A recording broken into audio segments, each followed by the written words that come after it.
Hello, everybody. Hope you're all doing well. Sorry about that very rough transition there, the music abruptly stopping. I was editing this. As you can see, I still kept the line art up, so I'm just gonna keep it up there because fuck it at this point. That's all, just fuck it. Let me get the other music started for you guys at least. Just so we have something more in the background. There we go. So, yeah. I changed up the schedule that I made last night, just kind of this morning, because I just did. Don't worry about it. I was just more into a Gunpla mood. So, that's what we're doing. We're doing some Gunpla and Chill today. And what are we going to be doing? The second last of the BB team units. Building the RX-78-4 Gundam G04. Why do they have 4 listed twice? Whatever. I mean, one's an actual serial number, the one's just kind of what it's referred to. It's the 4th Gundam unit. The original Gundam was Unit 2. The prototype was Unit 1. This all gray upgraded version was Unit 3, so this is Unit 4. That's all I got for you guys. That's all I got. That's literally all I got. So yeah, we're gonna work on this bad boy for today. And I still have Unit 5 sitting, over there, ready to also be built. But that'll be later in the week. And then the BB team will be done. Which is kind of crazy. Almost have all of the BB team units. They're all technically here, just 2 of them need to be snapped together. And then I can hopefully get some decent pictures with all of them together. Hopefully. Hopefully.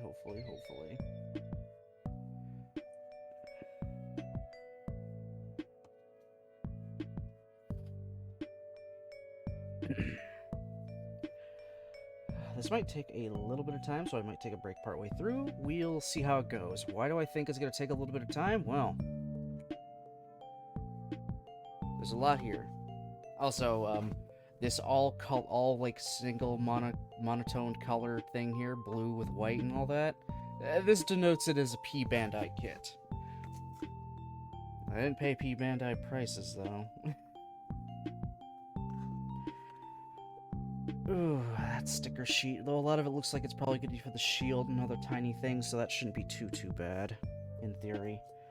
Beam sabers are beam sabers. Polycaps are polycaps. Got a whole bunch of marking decals.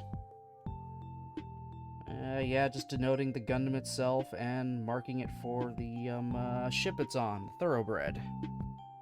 So yeah, nothing crazy there. And a little wire. That'll come in handy a little later. Now, why do I think this is going to take a little bit more time? Well, we got 1, 2, 3, 4, 5, 6, 7, 8, 9, 10. We have 12 runners. Runners A through E have a 1 and a 2 version, and then at the end is like runner G. Or H, sorry. Okay, then G and H have their own. Oh, no, D or something. I don't know. Whatever. Okay, so runners A through E have 2 of them. And then there's just G and H that are just singular. Sure, the second of all the other ones are much smaller, but still, this is a lot. So this is actually going to take a little bit of time. Especially because it's a slightly more modern kit compared to all the seed ones I was doing earlier. Yeah, it's from 2020. So it's a 4-year-old kit, so it's got a little more modern engineering into it. A little more. I don't even know where to freaking begin with this. Oh my god. I'd get the runner holder out, but it's not really gonna help me at this point. So I'll just kind of splay them out underneath the little lip here of my desk. And then hopefully I can remember to grab the correct ones.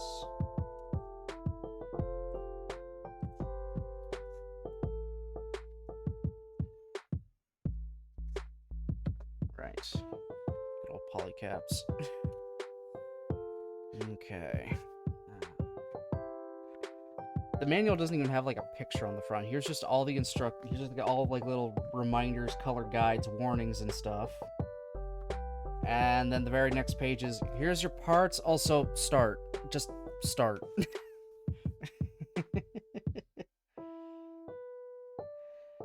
Okay.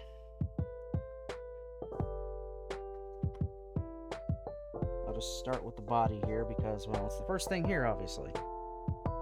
And I need D, C.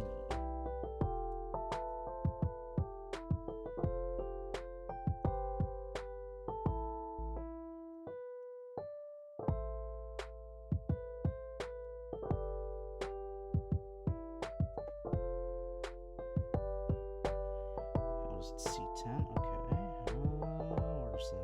There you are. Yeah, pretty standard so far. Start with the chest, and then the next part will probably be the head. They'll save the backpack toward the end, because they always do. Alright, the brief little history about the G04. Actually, just kind of somewhat of a brief history. The G04 was obviously the 4th Gundam unit made to be paired with Gundam Unit 5. Both are still kind of in their late development stages when they decided to take them up into space and make them more space-oriented mobile suits. Mostly as the tide of the war was starting to turn in that direction. So their development finished up in space, and they were deployed here and there up in space. The G04 and I believe also the G05 had their internals kinda changed around. They removed the core block system was like a foldable fighter jet that was inside the chest that the top half and bottom half of the mobile suit kind of click in together around. Which the original Gundam had. It worked as the fighter pilot, the fighter cockpit was also the mobile suit's cockpit. And in an emergency, they could eject the top half of the mobile suit and just shoot out with the core fighter, as you know, an escape pod.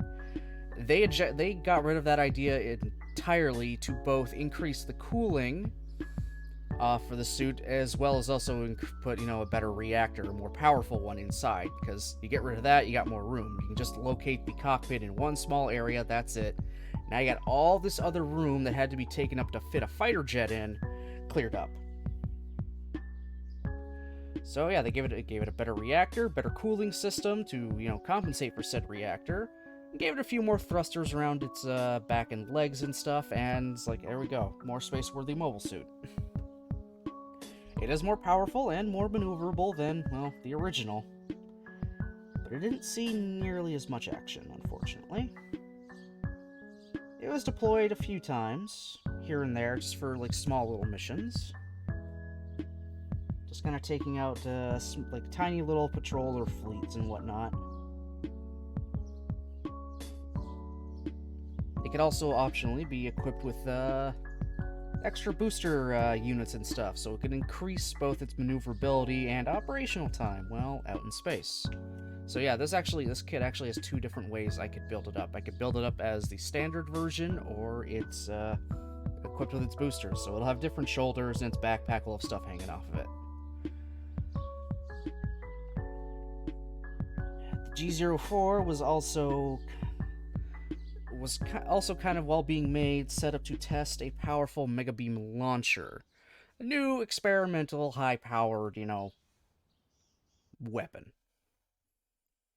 And it actually only ever got to fire it once. Just once. They needed to take out a fleet coming from the moon that was going to back up, well, more of Zeon. So their only kind of shot was to get the G04 to use it.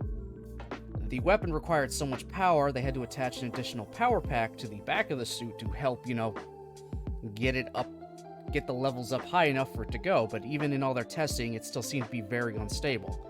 But they needed to do this. They needed to try and do it because this was a one-shot. If they didn't take down this fleet, things would go badly. So the pilot, you know, let it charge, do its thing, got his shot off, wiped out the fleet, But just the high intensity of, you know, the charge was overloading the power pack, and it exploded. Without the core block inside the G04 anymore, the pilot had no way to escape, so they ended up dying as a result. And that's basically it for the G04's history. It was kind of used for a few little things here and there, and then its pilot died using a big gun. That's it. There's like nothing else to it, unfortunately. Yeah, some of these Gundams don't have very long histories and whatnot. Funnily enough, we did just go through the Space Beyond the Blaze storyline in SD Gundam G Generation Cross Rays, so we got to see that all happen in real time, it blowing up.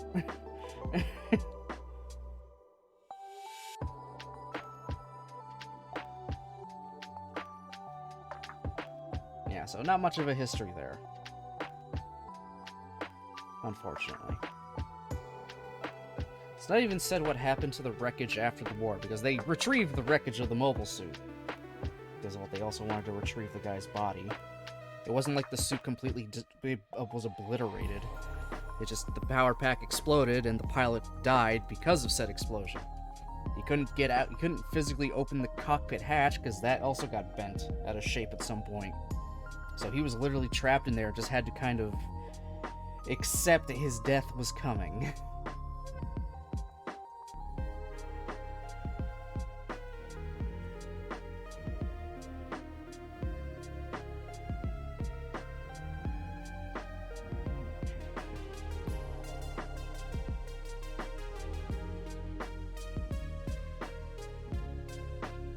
This isn't like stuff like the Strike Gundam or even the original Gundam. We don't have a big, long history about it, even developmental-wise. It's just they removed some of the stuff from the original Gundam to make more room for a better reactor and more cooling. And yeah. And then it blew up.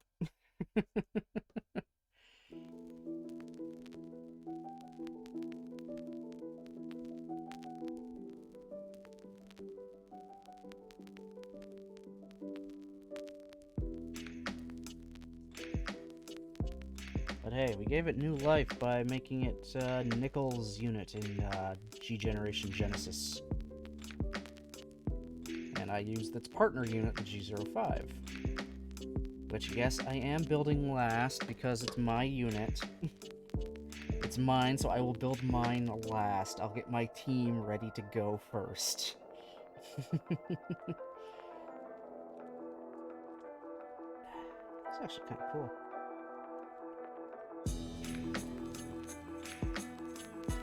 It's actually kind of neat. We built basically a big block, and now we're putting armor over top of it. Then again, looking at the line art, it seems most of that is dark gray to begin with. But I like to think it's just an early version of the movable frame from Zeta Gundam. It isn't, though, but that's what I'm going with. So, neener, neener, neener.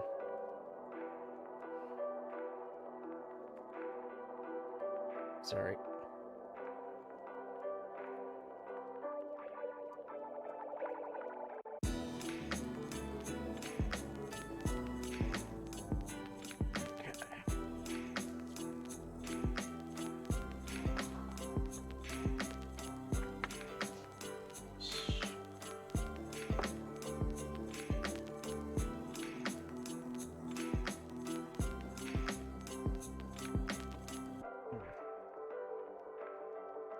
Okay, 9 and 10.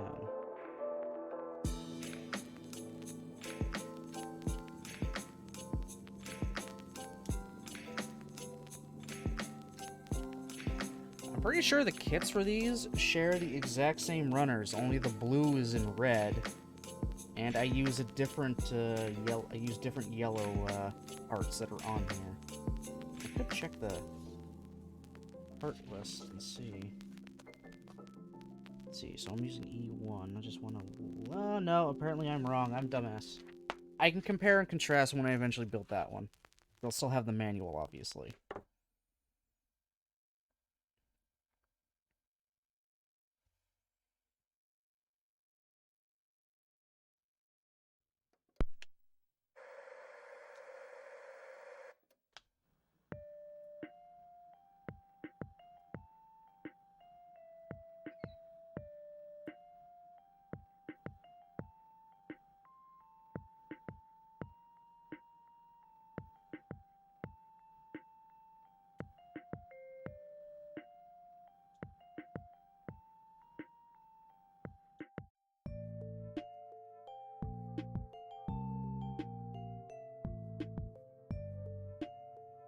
So I have been playing a lot more of Helldivers in my off time. Not a crazy amount, just like I'll try to do a few missions here and there if I can. I'm still enjoying it. We just got mechs added to the game after the community saved a planet that was producing the stuff, so, and they made that like a community thing to do. Because I actually like that idea. It's like, hey, you guys want new stuff added to the game? Alright, work as a community to liberate this planet so, you know, you can produce this new equipment you can use. Well, we did it. Well, the community did it. I personally didn't do it.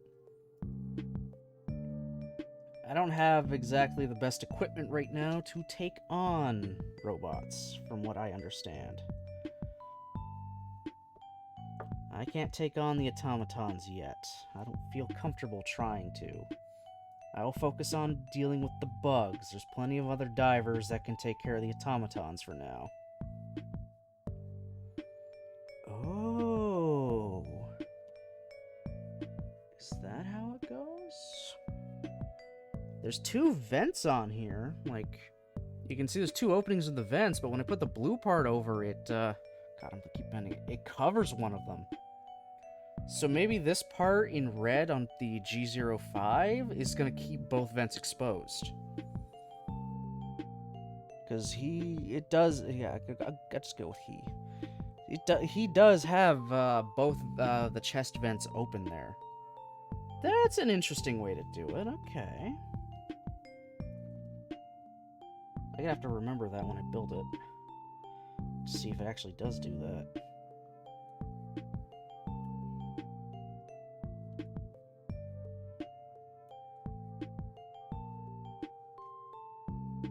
That's actually kind of cool. Just keeping that second vent hidden. Okay.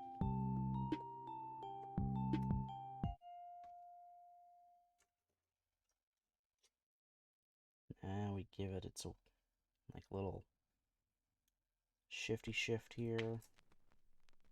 Or an ab crunch.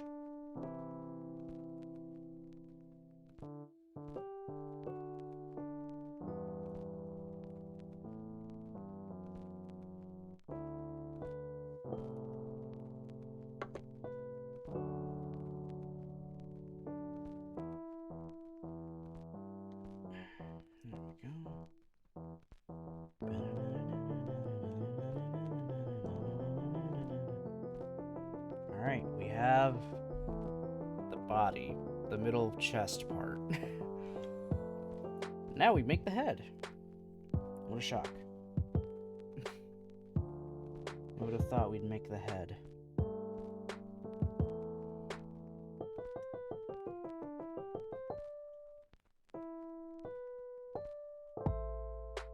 And we're gonna get our first stickers too now. But it also wants to put some vents on. It wants to put vents on the head. I think on an older kit, these would be stickers. Or just left unpainted, but we're actually putting in tiny-ass little head vents. And I mean tiny. Looks less like a part and more like, you know, the remainder of a runner.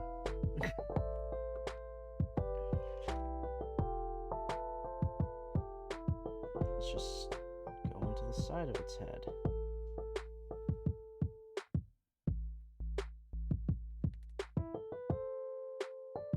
Nice.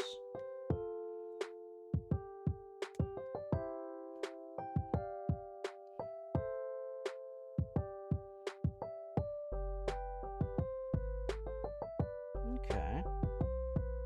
That doesn't look too bad.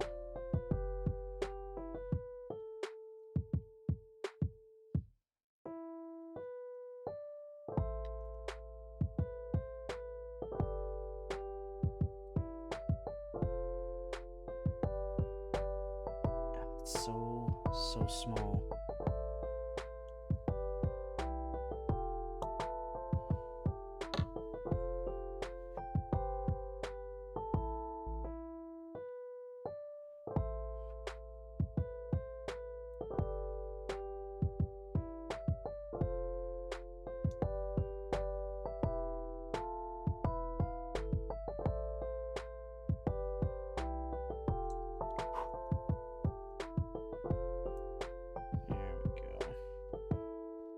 Now I can put the actual sticker it wants on now. Number 2, of course. Where did my tweezers go? Oh, right here. That's where they went.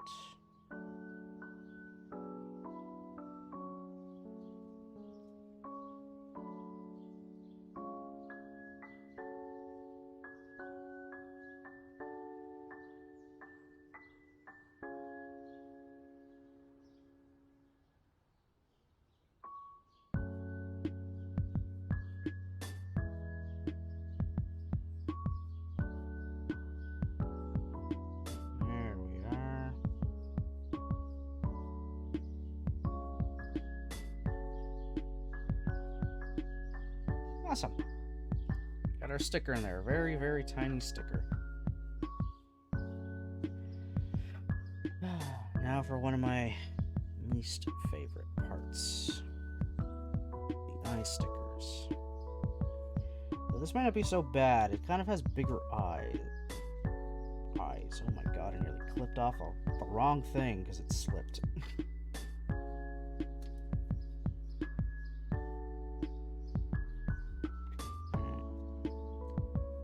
It's got slightly bigger eyes. Not really, actually. Damn it. Actually, it doesn't have bigger eyes. Though at least the piece I'm putting it on is bigger. Maybe that's a silver lining here.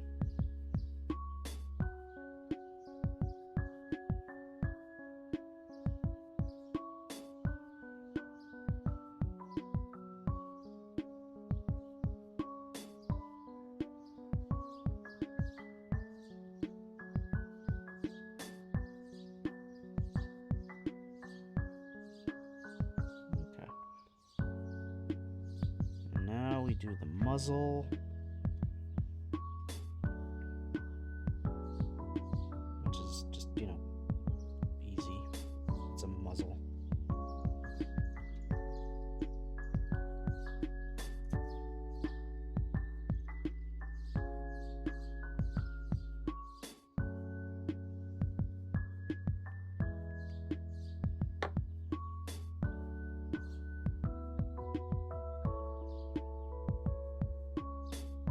Oh, yeah. Where do I have my... It's not here.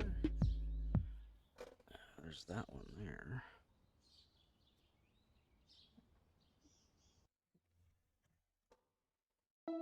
Those are my core type.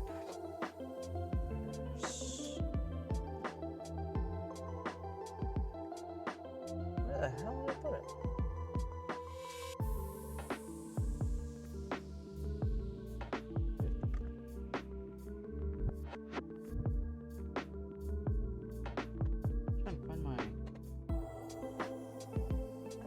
Thin Gundam marker. Where the... Oh, there it is.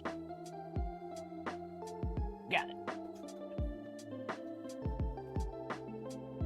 I want to mark it the little mouth vents now. Because, of course I do. I'll do it the lazy bastard way.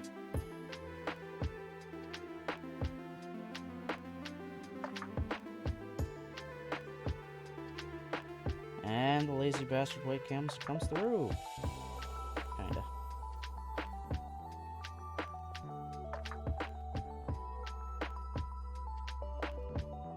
There.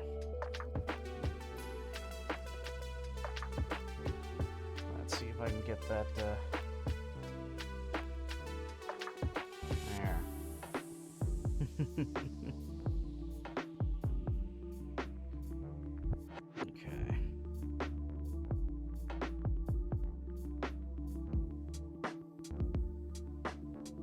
Back of his head.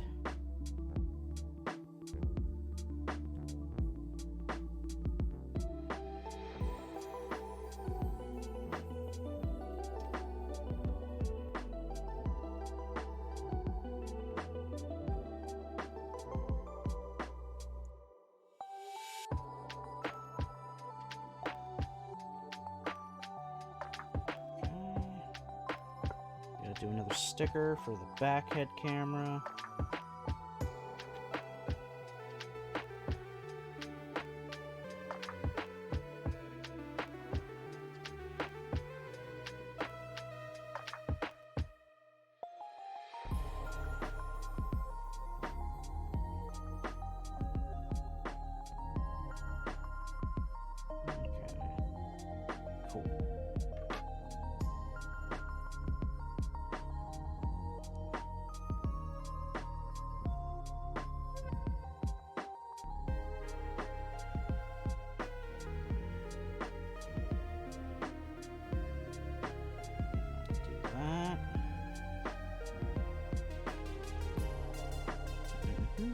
And now it's V-fin.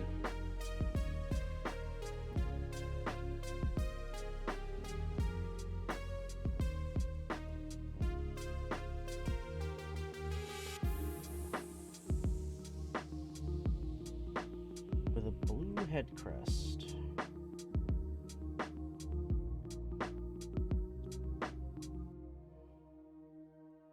Standard is usually red, but blue is not unheard of. I mean, the Gundam Alex has a blue head crest as well.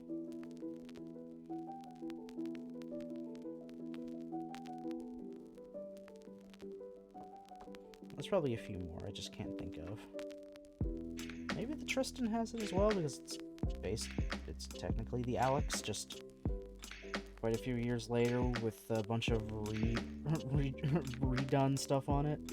Been repaired, upgraded to be a little more modern. There, got its head. And I know it always, you know, makes it wait until the end to do, but no, I'm snapping it on now. There. Gundam's got a head. Arm time.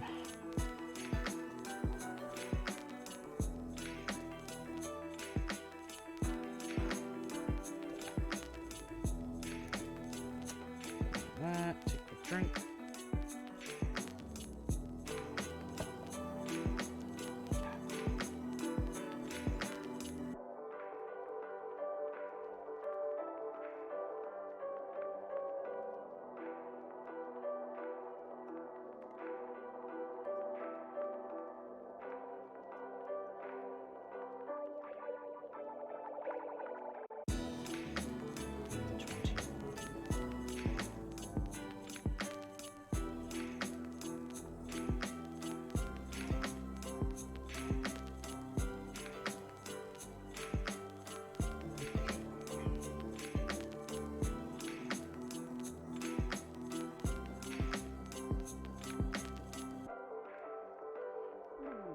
To do that. Jesus.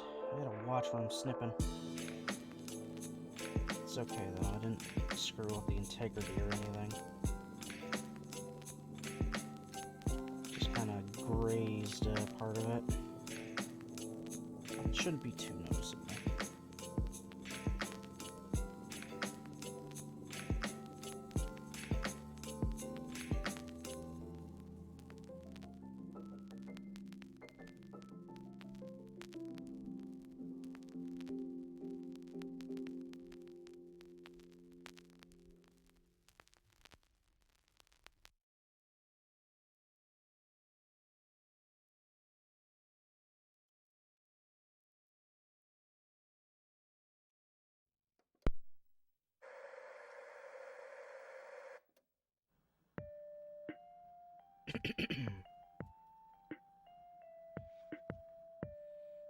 Let's throw this on it and I'll see how yeah, it's actually not too noticeable.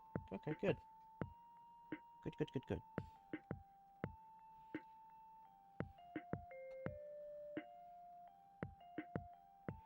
Alright, good. My screw up wasn't a total screw up.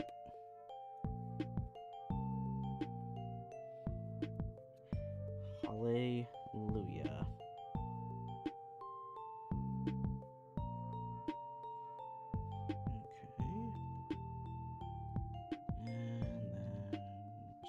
Let's see.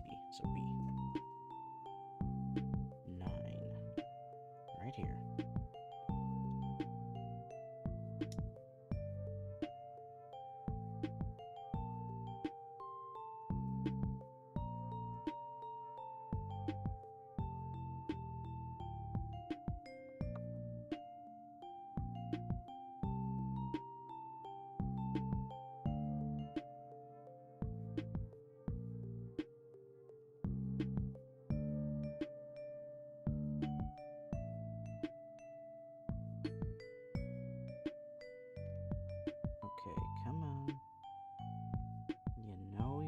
get in there.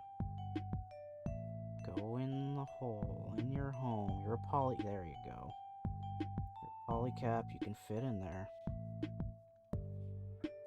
So not go deep.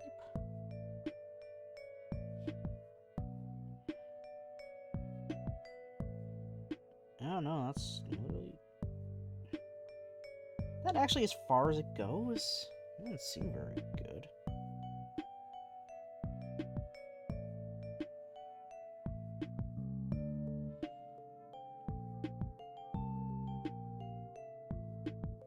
I mean, I'll find out shortly when I try to put the armor around it, if it lines up or not.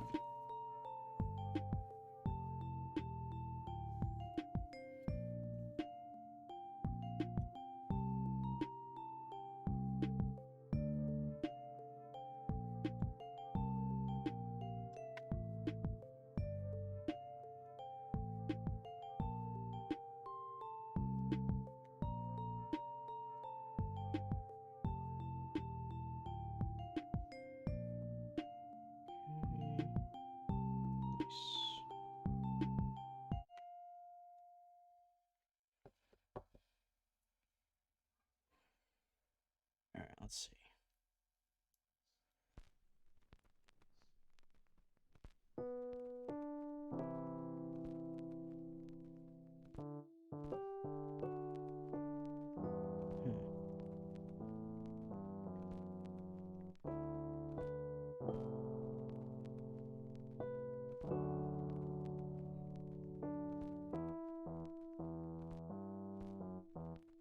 Yeah, no, it's not low enough. Somewhere. Oh, there we go. Had to push a little harder and it snapped right in. Perfect. Now it's just... There! There we go. That makes more sense now.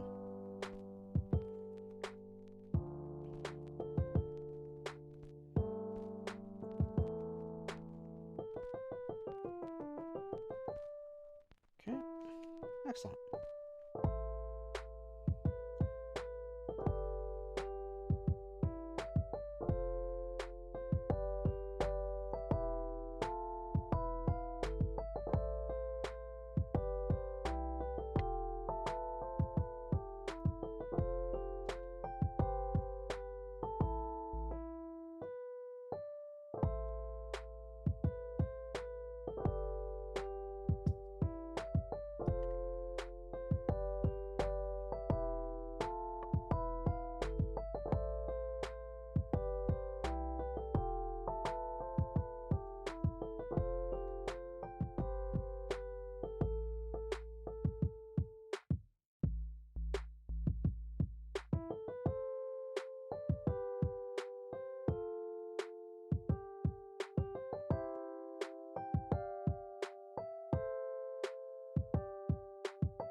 Cool.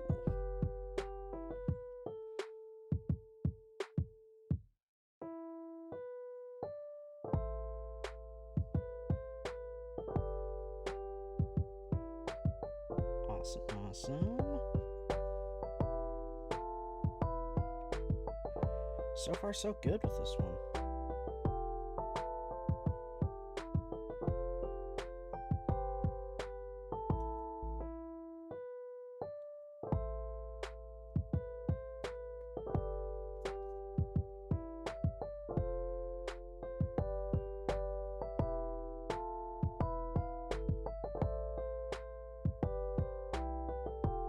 So last night I watched that Willy Wonka prequel movie, Wonka.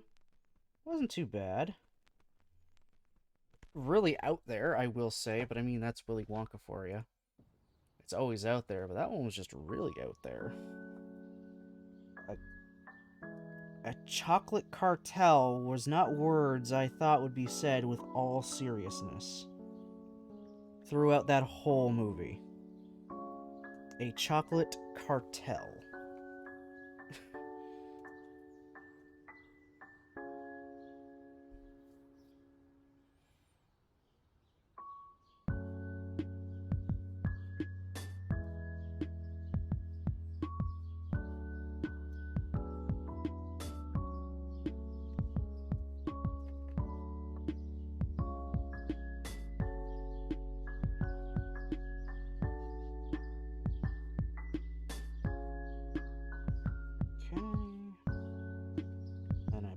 Fist. Which one? 9. What's 9 for this one?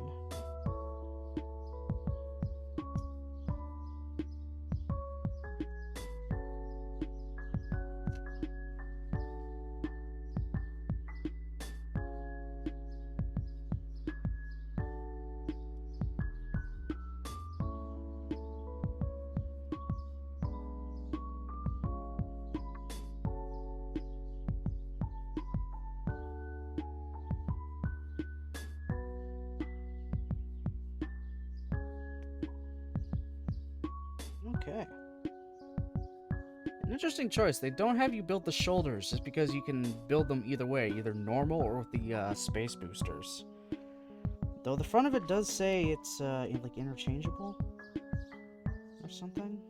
Like it can be rearranged, so I could make it into the normal standard version rather than the space version. But I'm gonna go with the space version. I mean, I'll build the other parts to make the normal version because why would I throw away good plastic? Oh.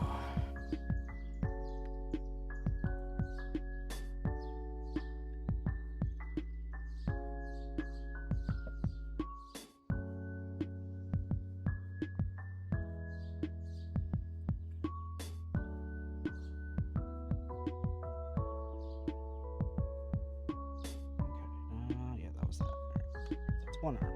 That was the right arm. Now to make the left arm. So I gotta do everything again.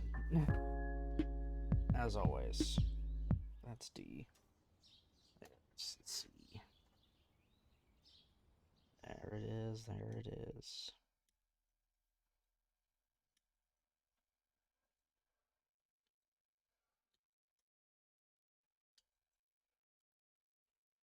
And the music stopped because... Are you still watching? Yes. It's a playlist, YouTube. I have to start getting my own native playlist for this rather than relying on YouTube. Oh well.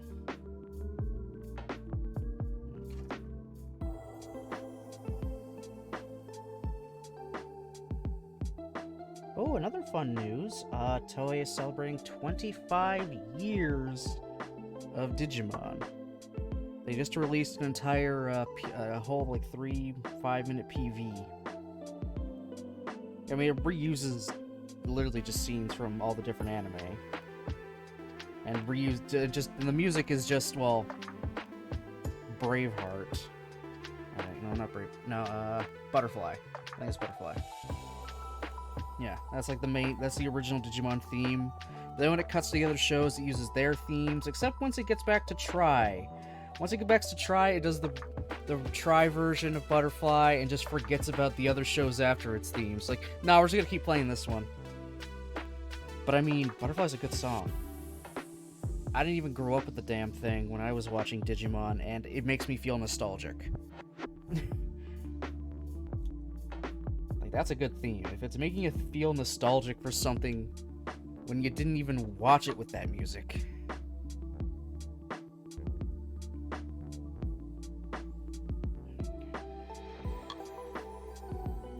So yeah, 25 years of Digimon. Man. It's funny that I'm older than Digimon itself.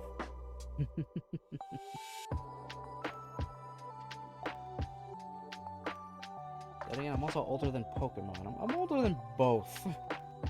Which, whatever, it's fine. I was like the perfect age demographic to, you know, be lured in by them. I still much prefer Digimon to Pokemon, but that's just me.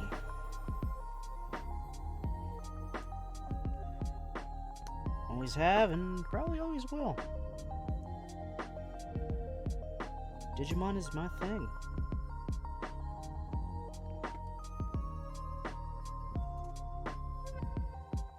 If my Digimon Smash or Pass wasn't a clue. Or the fact that I'm going to be finishing my second Digimon game on stream. With a third one ready to go. Ready and waiting.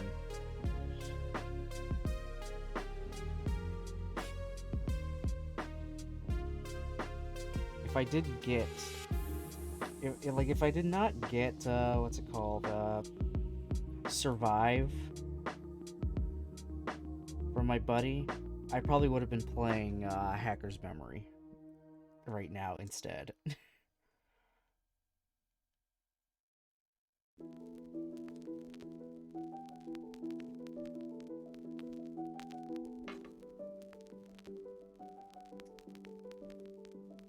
But it's okay.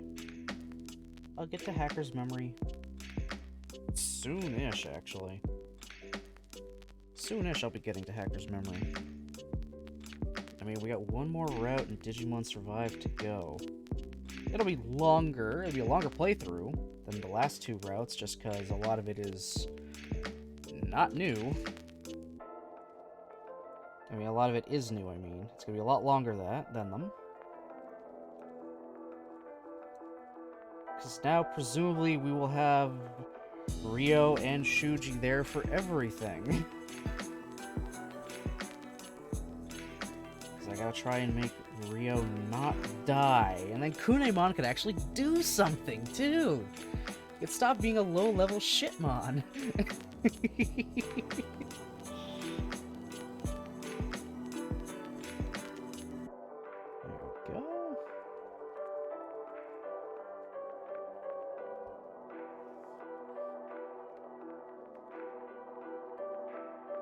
And then hopefully, Shuji, like, someone punches him in the face for how he treats Lopmon.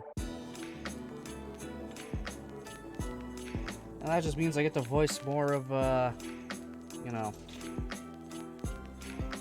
voice more of Ryo and Shuji. I never really truly settled on a Shuji voice. Ryo, I kinda did.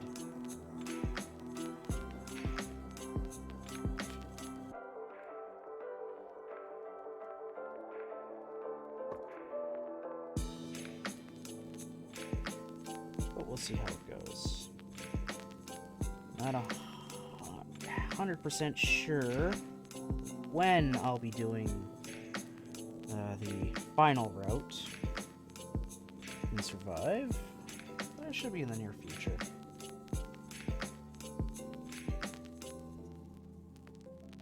And then I gotta make room for other games still too.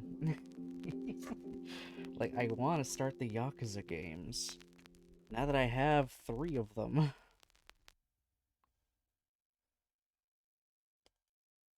And I know those will be a long haul of a game.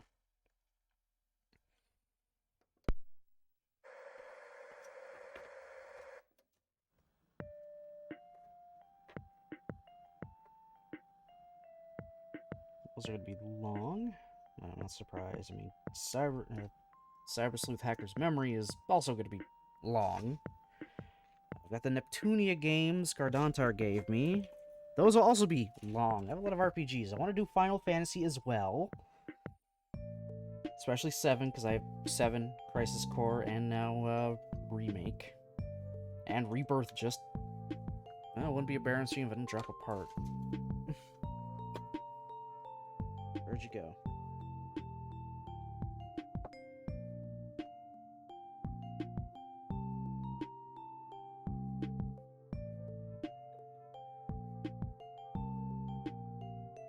There it is.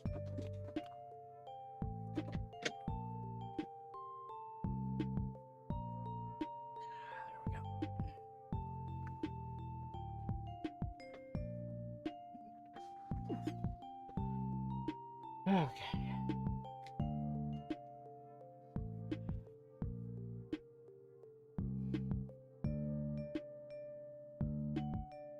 Yeah, so I do want to start stuff like that, you know, Final Fantasy and everything. Okay, I think I snipped off the wrong cover for it. Apparently I did.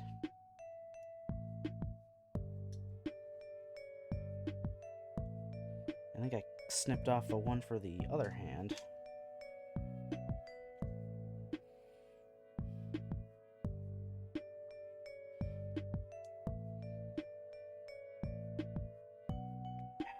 Go. Alright, we've got both arms.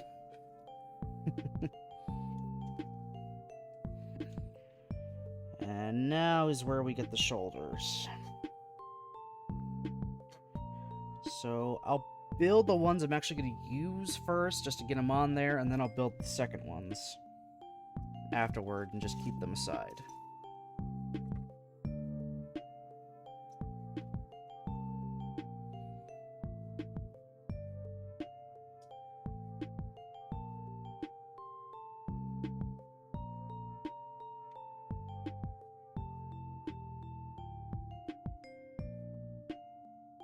Oh, they start off the same? What? Oh, apparently they start off the okay, it's the outer armor that I could change out, isn't it? Oh, no, it goes over top of the shoulders. Duh. Duh, it goes over the top. I'm not bright today. What did I even snip out? Okay, I snipped out a part for the second step of this.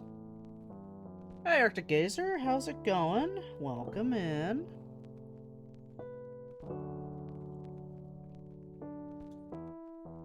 So that's what it means by they're interchangeable. Okay, that actually makes this a lot easier, so I have to build both. No matter what. Because one goes over top of the other.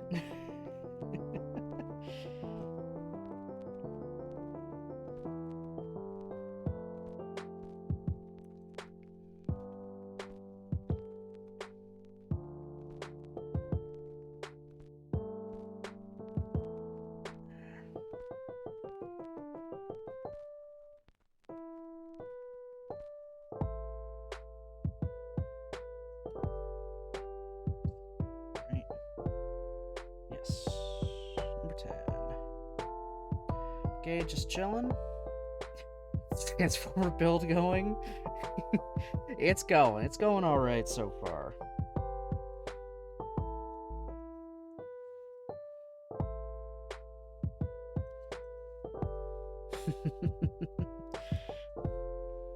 It's going good. It's going good. No major hiccups yet. Hopefully there will be none. Did I snip the right piece? It was 10, right? No, I snipped out 11. There I go, cutting out the wrong pieces.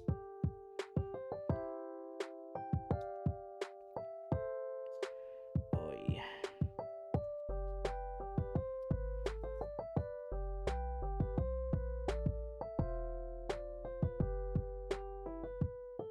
Come on, get in the hole. Get in, there you go. Now I take this bad boy.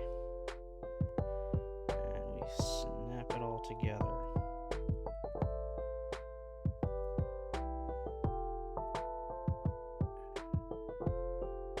Okay.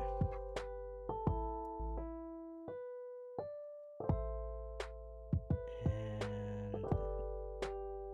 oh, it takes all that. It's everything from B1. 7 and the 11 that I already cut out.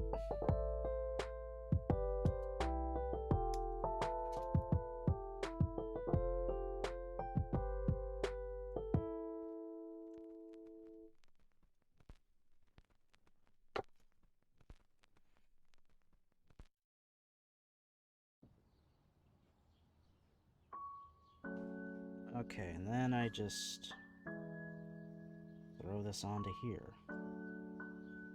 Okay.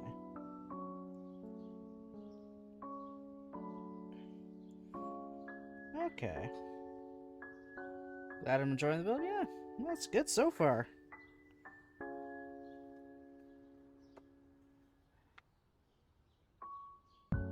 Okay, so it's just standard. That's all its shoulder looks like. So if I were to pop this on here, and I'm about to put it on there backwards. Good job, me. So that's what its standard arm looks like without the space boosters on it. It's just generic looking shoulder with a random hook on it. that kind of moves. But we're building the booster, because I have it in game set up as the booster one. So I need 28 and 29.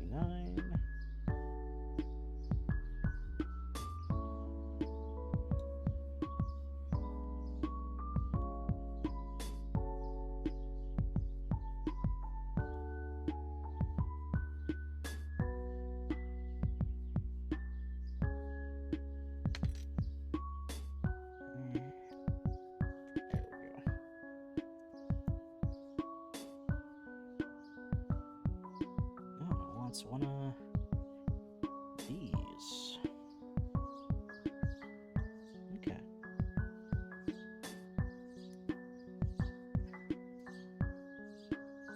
Man, these parts are so tiny.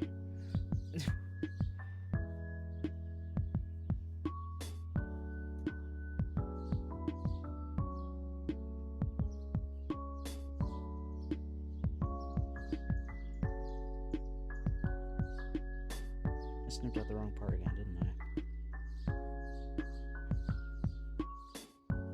Snipped out the wrong part again, didn't I?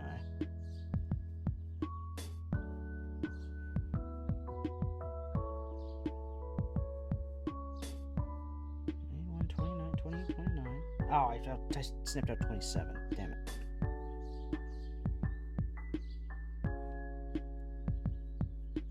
The famous booster armor got in a different time. Yeah, if it didn't explode.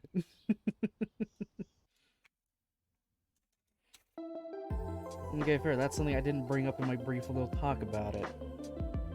Yeah, in a game, if you do well enough on that specific mission, the G05 pilot saves the G04 one from dying. It just rips off the additional power pack and pulls him to safety.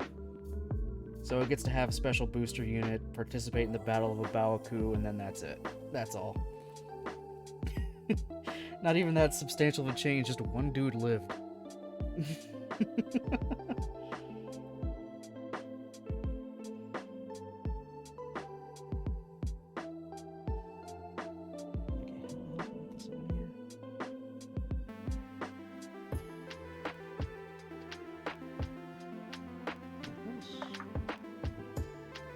There we go. Okay, now we snap that together.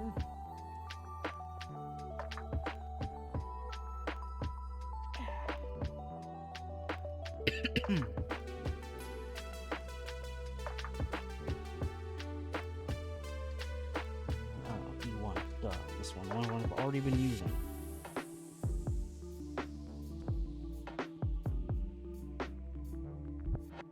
Spoiled a 21-year-old game. Sorry. Hey, I mean, I played through G Generation Genesis. I already knew the original one. What originally happened.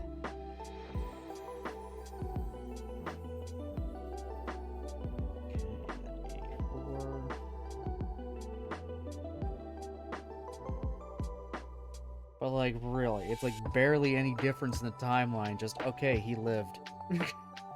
They went to the Battle of Abawaku this time. That's it.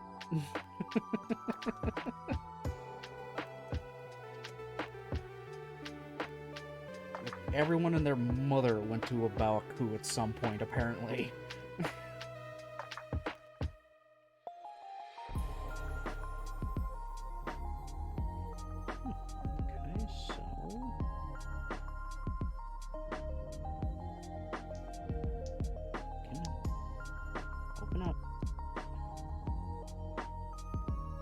This just slips down on top? Yeah, literally. Alright, and there, now we got it with its booster shoulder. Neat. Oh, that's cool. It's just kind of like releasing two little things here. Moving the little hook down, this little blue flap out a bit, and then slides right up. And sturdy hold.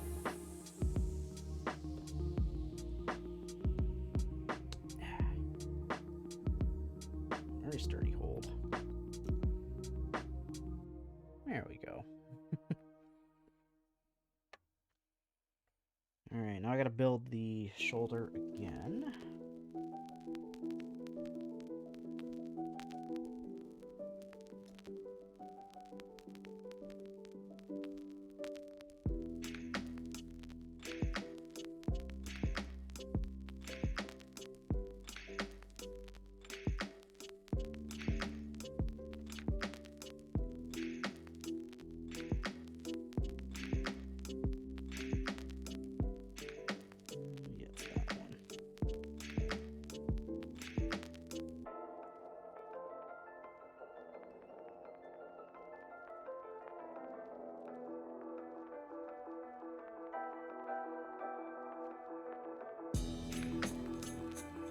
Well, that is the pay for all 1 year war characters. I'm not sure if the White Dingo team got dragged into it.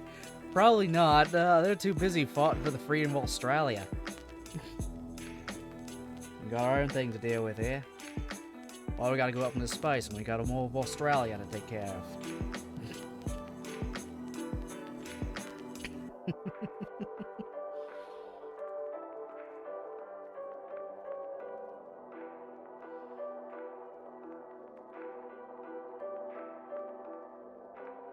They were dealing with a... Come on, they were dealing with a maybe not even real chemical weapon. Like, maybe it was real, maybe it wasn't. I don't know for sure.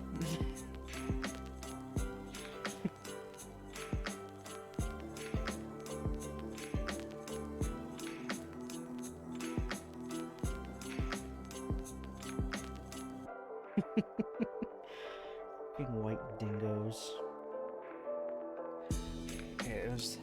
What were all the teams? It was the white dingoes. One of them, I think, was like the Quaker or something. I gotta look it up. Alright, white dingo team. Australia.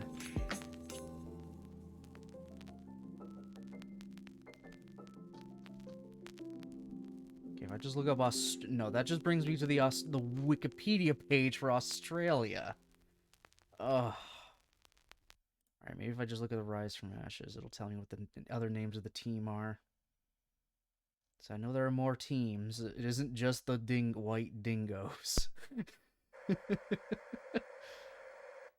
Of course it's not going to tell me so easily.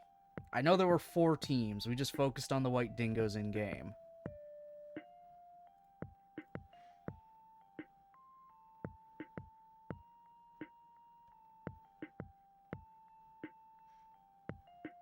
Look up good old Master Pierce Rayer, Master P Rayer, Master Player. God, I hate that. I hate that stupid pun. Just like with Blue Destinies. Oh, the pilot's name is you. Get it? 'Cause it's you. You're piloting it.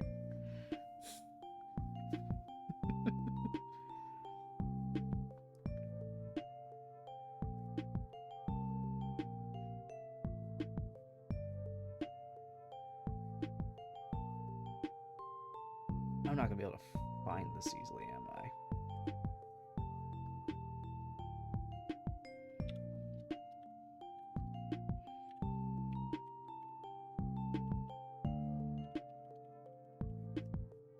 I'm gonna give myself like a minute, another minute or so longer before I just give up.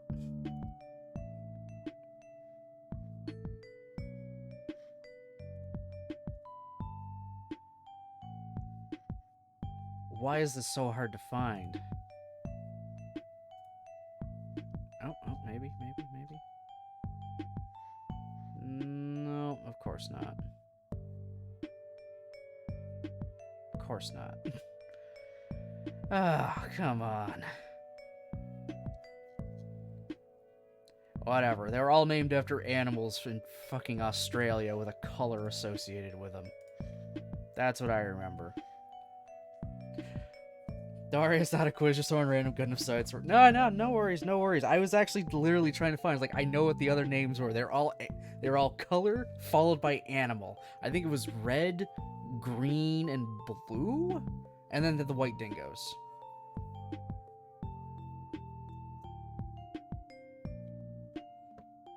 Like, I just literally couldn't find it anywhere. The wiki was useless, but then again, the Gundam wiki is also very, very hit and miss and kind of not the greatest.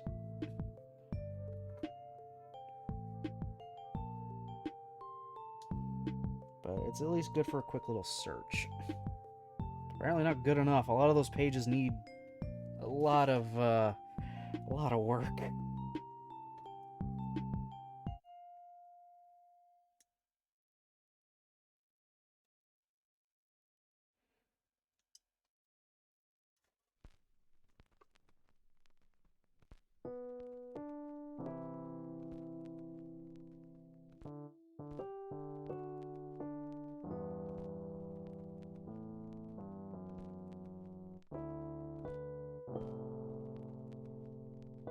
Actually, this will give us the perfect contrast now. Show off the different shoulders. The standard and space type. Well, booster type.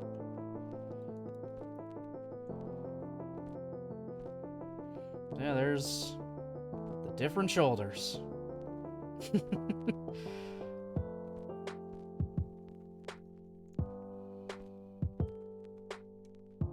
that open, and so it's ready for the next bit of it.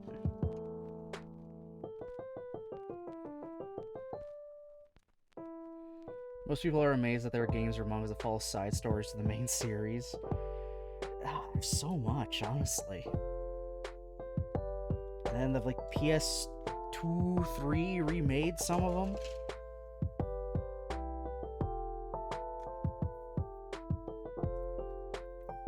That was getting a little out of hand. Like, okay, how many Gundams were actually running around during the 1-year war? Like, how many? The whole anime made it seem like this was the only one. The only one! But then the side stories come up, it's like, nah, we got like a good 20, 25 of them all over the damn place. Looking at you, Ground Gundams. They always seem to find some kind of Ground Gundam variant to come up with next time. Always.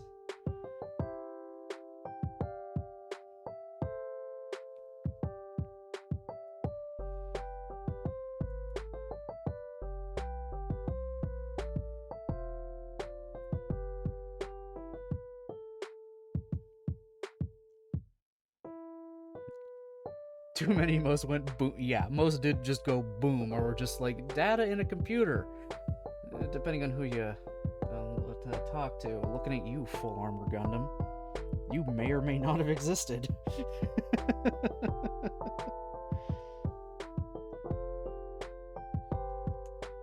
Schrodinger's Gundam.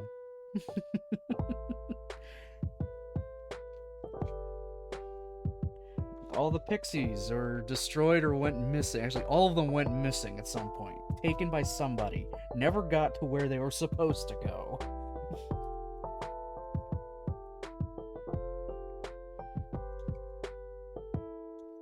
We made exactly 3 of them, and all of them got stolen.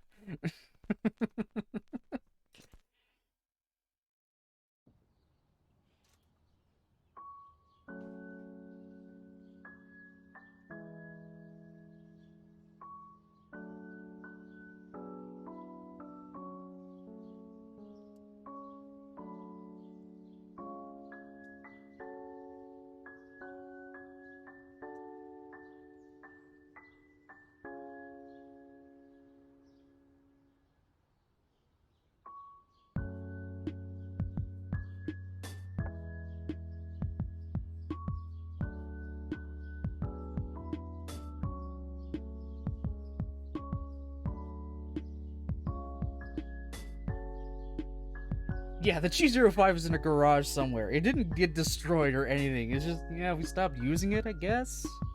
I don't know. We don't need a machine with a giant Gatling gun anymore.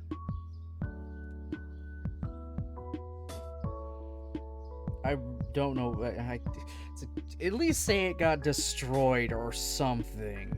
Don't just like, yeah, we forgot it existed. Hell, it even happens to the Zeta Gundam, technically. It's just gathering dust somewhere. And then just some other things somewhere saying, oh yeah, for the 100th anniversary of the Universal Century, they brought it out again just to do like a little air show. It's like, the Zeta Gundam is one of the more powerful machines, well, depending on who uses it. But you're just gonna let it sit there and gather dust, huh? Not even gonna let some Joe Schmo use it?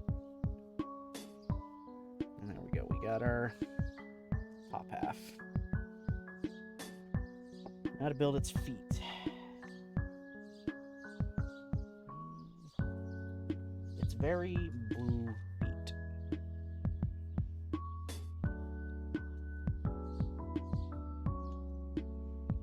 G04 went boom, they stopped using it. I mean, there was nothing wrong with G05. Plus, it's that psychological thing. I mean, they turned how many Jim Quells into Hazels again? Giving them Gundam heads just to scare the enemy?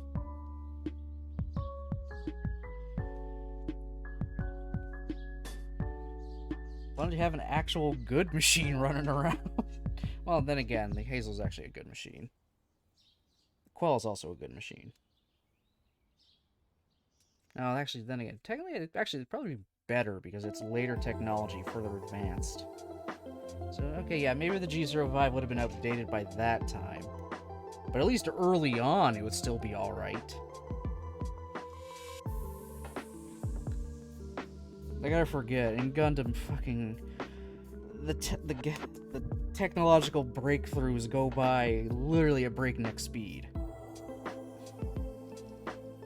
It's like 10 or so years they somehow managed to make reality warping bullshit.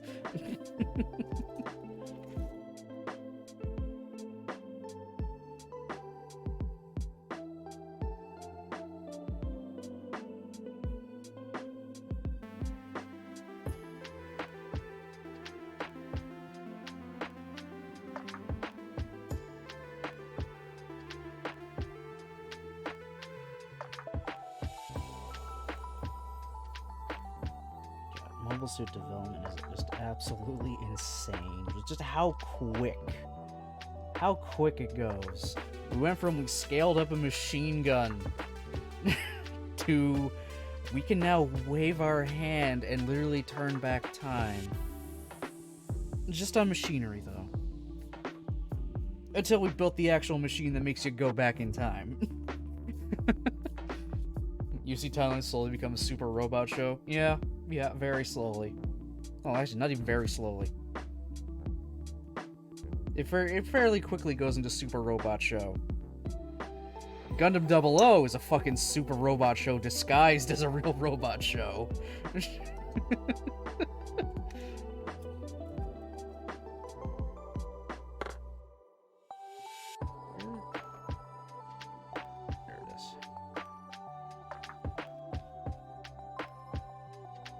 I love 00 a lot, but holy shit. You cannot call this stuff real robot. You're using super magical particles that let you just kind of do whatever the fuck you want, apparently. Let me just create a kilometers-long beam saber. Why? Because I can.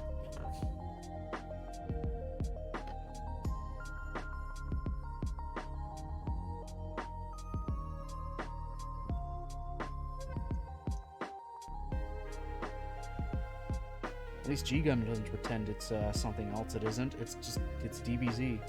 It's DBZ with giant robots, and I love it. Man, I give AUs a free pass, that's the whole point. Remix the Gundam story for a new... Yeah, true. Very true.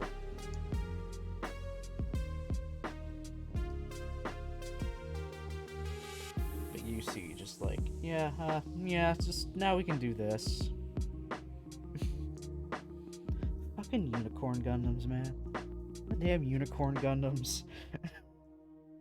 Literal reality warpers. And they made 3 of them.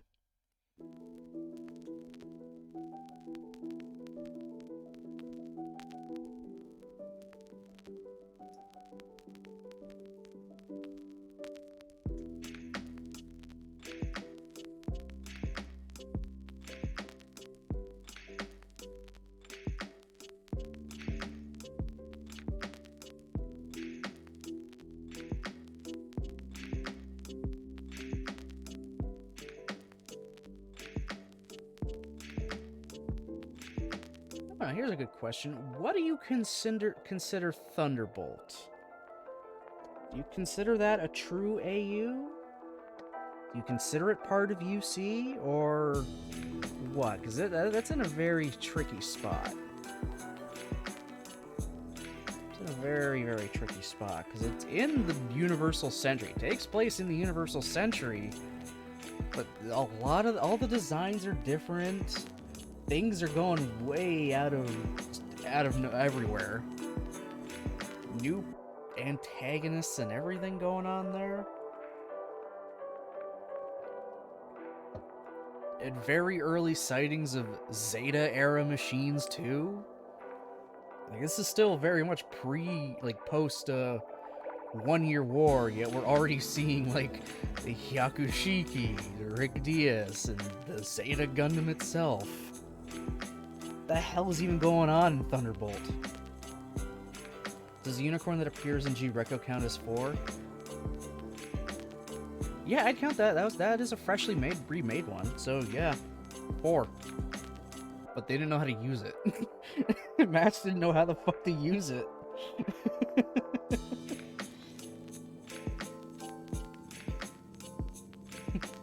Yeah, technically 4 unicorns were built. 4.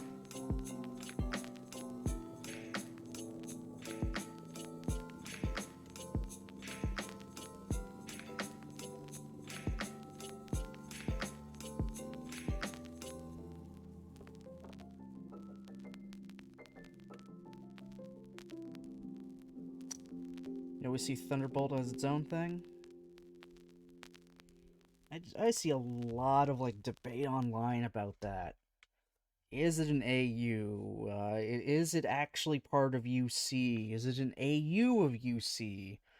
I mean, it's very much at this point. It very much is just an AU of UC. Things are just going kind of crazy.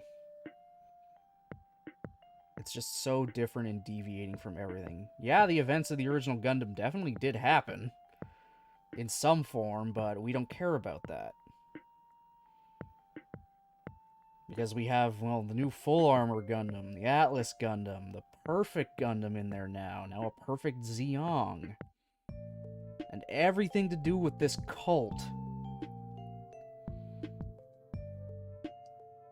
There is a lot happening in Thunderbolt that is like, you cannot fit that into just the normal Universal Century anymore. You cannot. You might have been able to get away with it just when it was just the Full Armor and the Psycho Gundam doing their own thing. You might have been able to get away with it. You can't now. You can't at all. The Thunderbolt aesthetic has spread to just the entirety of their mobile suits, not just the ones in the Thunderbolt sector. It's 100% like its own Universal Century AU.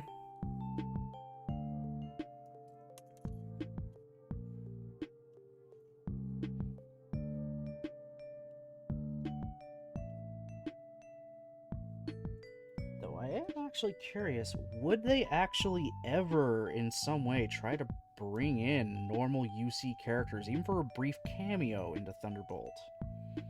Because technically they do exist. They do exist in that verse. The people in the Thunderbolt sector were scared of the Full Armor because it was a Gundam. They knew what a Gundam was by sight. So presumably White Base and everything was still roaming around. Maybe at first it was supposed to be part of UC, but then sales did well and Bandai Sunrise loosened the leash, allowed to become its own thing. That's probably what happened.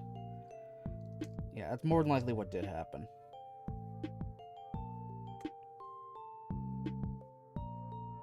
There we got its little feetsies.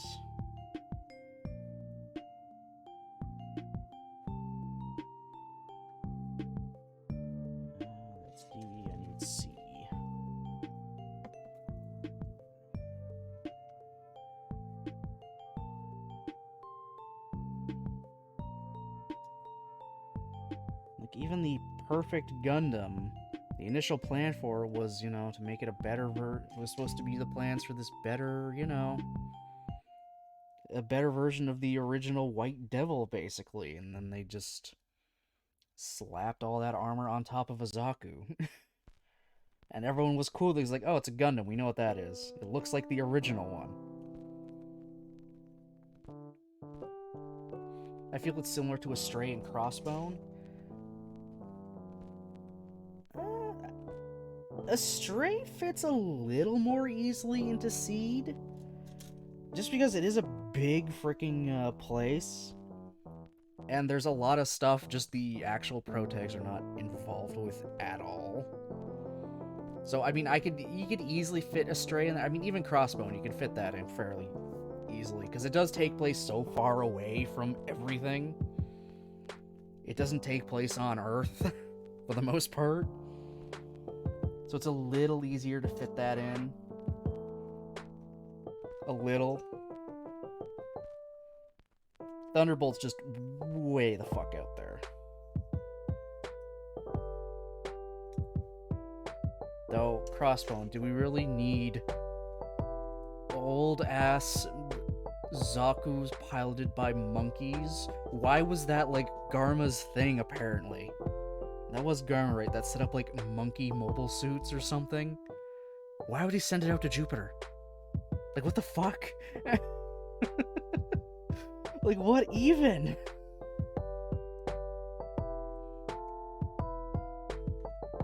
Why would they ever approve that? Before Stray Princess of the Sky and Crossbone Dust, yeah. Oh yeah, Dust is when everyone just kind of forgets how mobile suits kind of work and make, and everything just gets hodgepodge together, right? What even happens in Princess of the Sky? I mean, that's got the gold frame Amaterasu, right? And the Lord of Stray. I don't really know what happens in those. I don't know too much. Like, I can't even confirm which characters are even in that and what mobile suits beyond the Amaterasu and the Lord of Stray Omega. I keep hearing that the regular gold frame is also there. But like they say, it's like I think the perfect gold frame of Stray, so it doesn't have the mismatched arms or something? I don't know. That's the problem with stuff that's untranslated. Can't find it very easily.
Best spoiler-free explanation I can give: Gold Frame Stray Matsuhana. Yeah, no, the white version of the Matsumina gets upgraded with lots of different seed tech to become OP. Of course,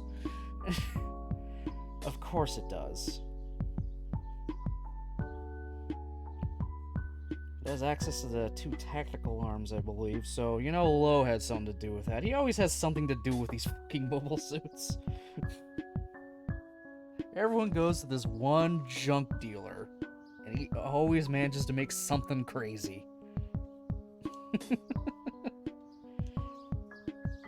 But yet here he is, more or less, using the standard Astray prototype. More or less. Sure, yeah, puts other add-ons and stuff onto it, but you can eject that shit and just go back to standard Astray, because, I don't know, nothing beats Space Katana.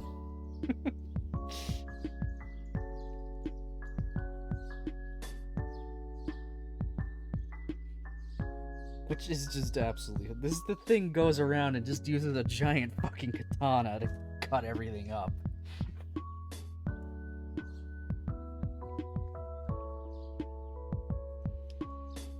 All because he wanted a weapon that didn't rely on batteries.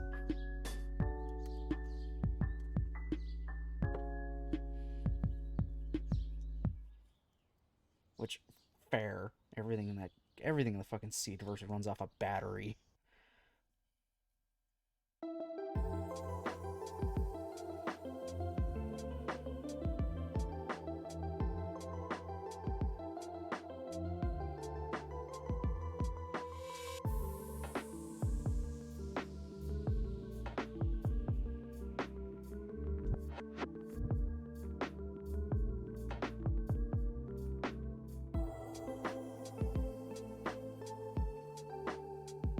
Even if loaded non-interfere, I'm sure Rondo Minasahagu would have given them some... Oh, 100%.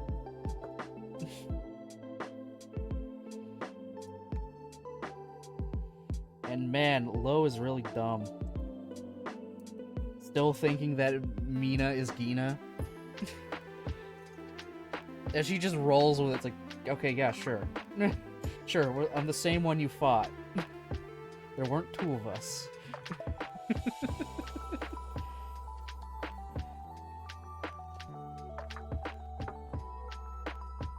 Yeah, okay, yeah, sure, I'm my brother. Yeah, alright.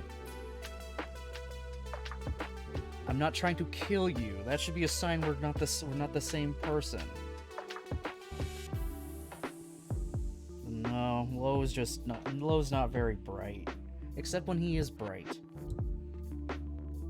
He's got that duality about him. He's very smart when it comes to mobile suits, and probably not much else.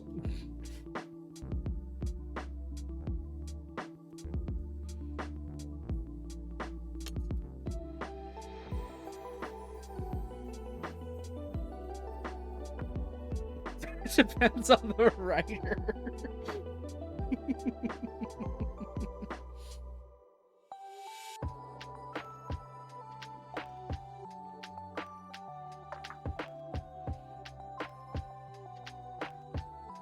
He's good at improvising, using the frickin' power connector in the arm as a last-ditch attack.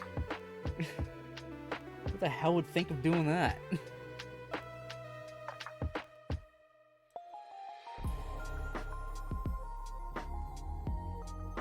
Man just wants to throw Kamehamehas around.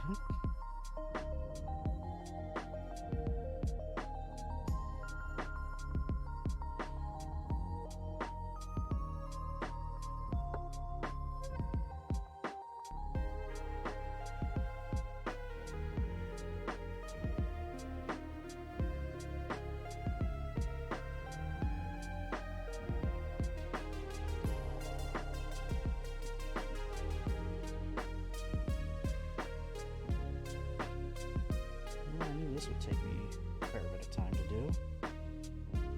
Oh well. There's a lot going on here. There's a lot of runners. A lot of modern engineering compared to the older kits I've been doing beforehand.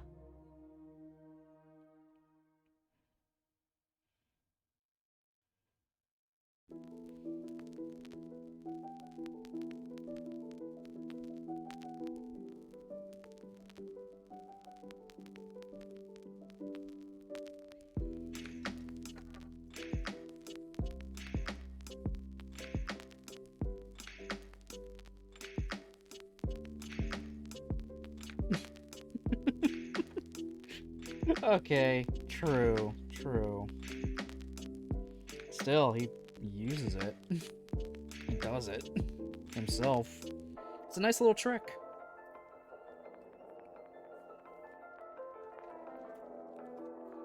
Hey, come on, cut her some slack. She tried. She wasn't a very good pilot. Yet.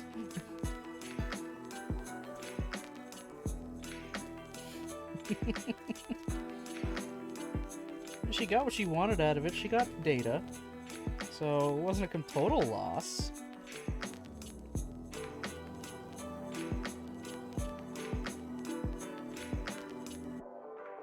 Yet they still needed Kira to finally fix up the damn OS. Because of course they did. You always need Kira Jesus Yamato to fix everything.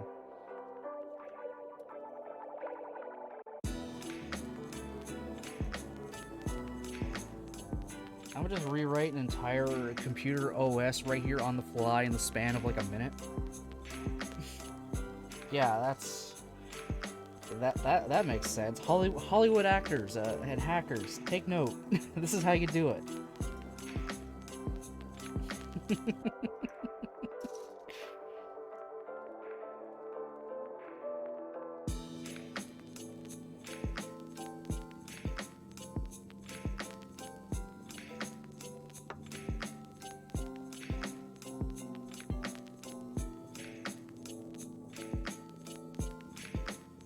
Multiple times he's rewriting fucking OS on the fly.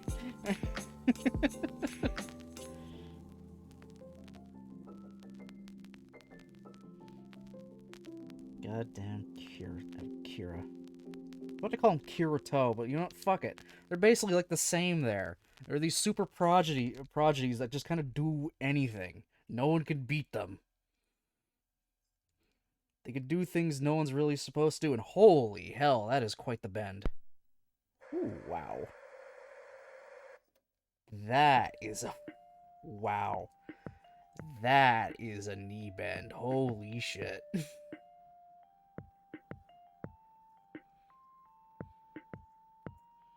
Let's go fucking Kirito. I can't believe that.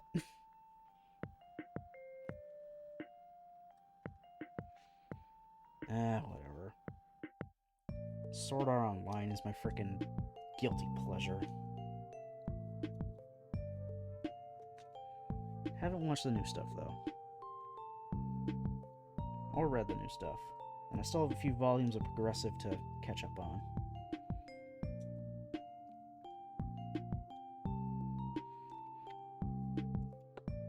Also, I want to see Seed's movie. I want to see Mobile Suit Gundam Seed Freedom.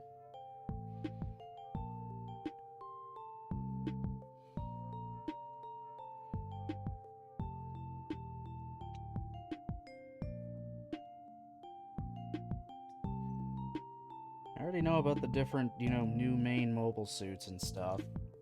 The fucking Mighty Strike Freedom. Come on.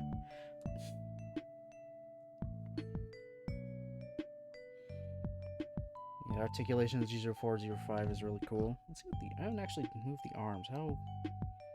Oh, that's actually nice. That's a nice curl on the arm. I like that.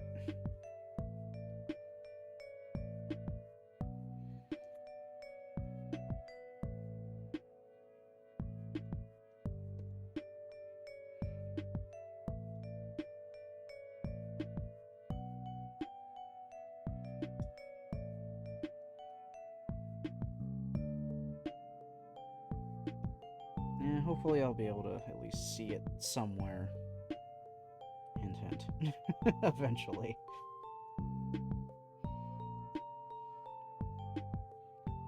I want to see how they finally end off the fucking, Seed story, I suppose. Find it funny, mainline series suits are running with some form of katana now. Yup, they just had to. They couldn't help themselves. He needed a katana.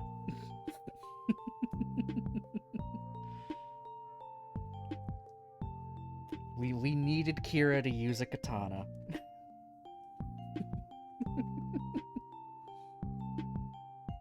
Because it has a katana, again, Lo had something to do with it. As much as they're gonna not say it, you know it. He's like the only one that commonly uses a fucking katana.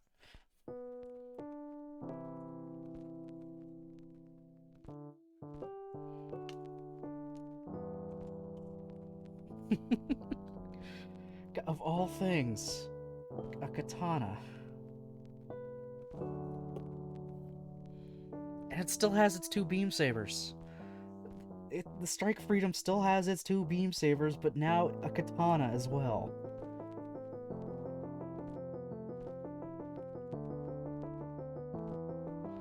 And I think it still has...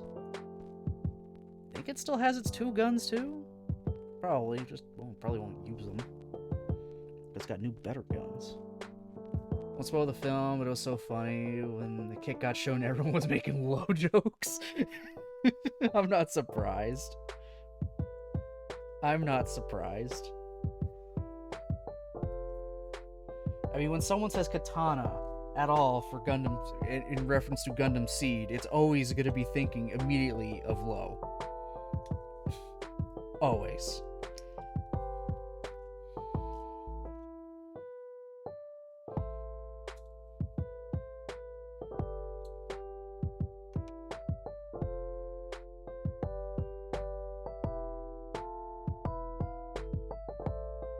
He's the guy who has 2 katanas on his main mobile suit and had a fucking, like, warship-sized katana. Had being the key word.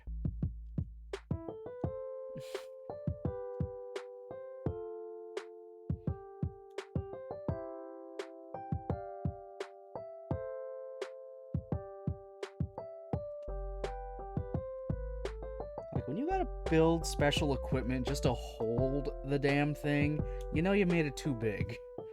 You know you made it way too big.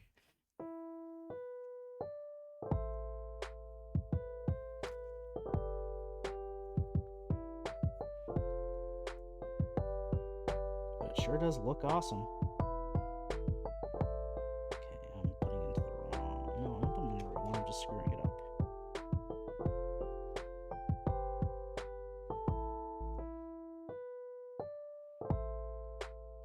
It's funny as the director Seed Freedom says he hates a stray, so I wonder if benefit. they probably did. They probably made him do it. A stray sells like hotcakes. Everyone eats those things up. So just giving the Strike Freedom of a katana at least tangentially relates it to fucking a stray. So people are gonna want it, and probably some other Astray variant that'll come out in the next, I don't know, few months. I'm sure they'll design some new backpack for the red frame again.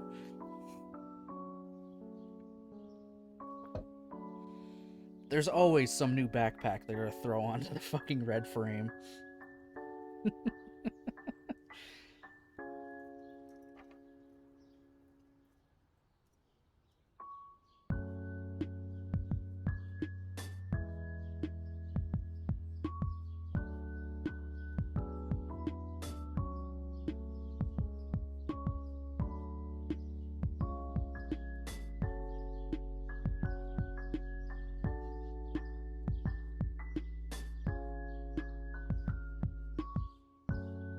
Surprised they didn't try to force an actual cameo by Low into the movie. Probably could have been very easy.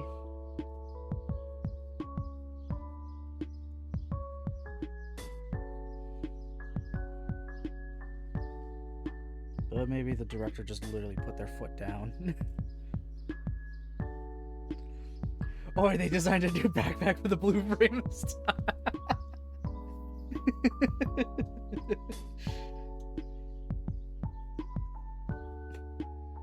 The only one that doesn't have like a brand new backpack of any kind is the damn green frame. The green frame is literally the only one that doesn't have any kind of special backpack. It just has an axe sword gun. That's it. Admittedly, that's actually kind of my favorite of the Astrays, the green frame. It's basic as shit, but I like the gun it has. Well, if the Gundam base kit is canon... Wait! There's a new blue frame kit?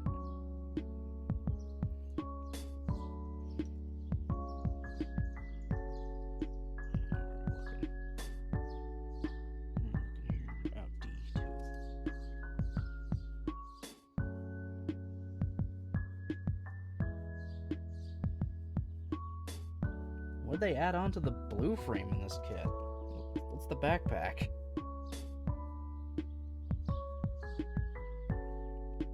The last blue frame new backpack I know of was the one that it's basically an ale striker, but it just gives it dragoons.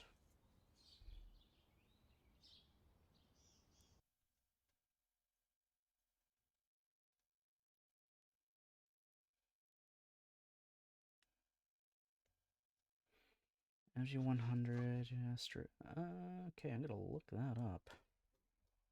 So I have to also get my music to continue going again.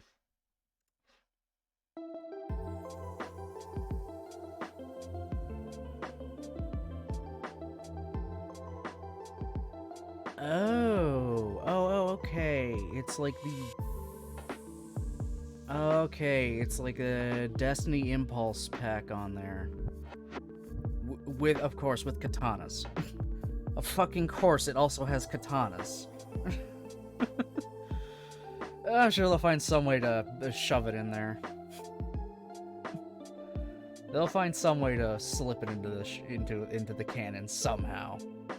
But damn, it actually looks pretty nice. The Impulse Destiny silhouette actually looks pretty good on it. Or is it just what is it called? Is it just the Destiny silhouette?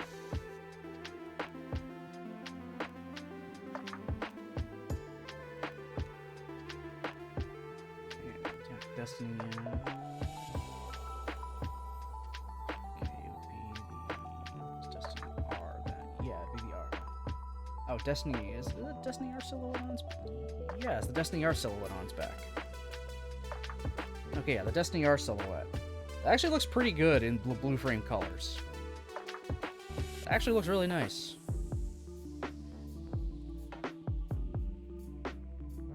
They'll find some way to slip it in. Somehow. Somehow.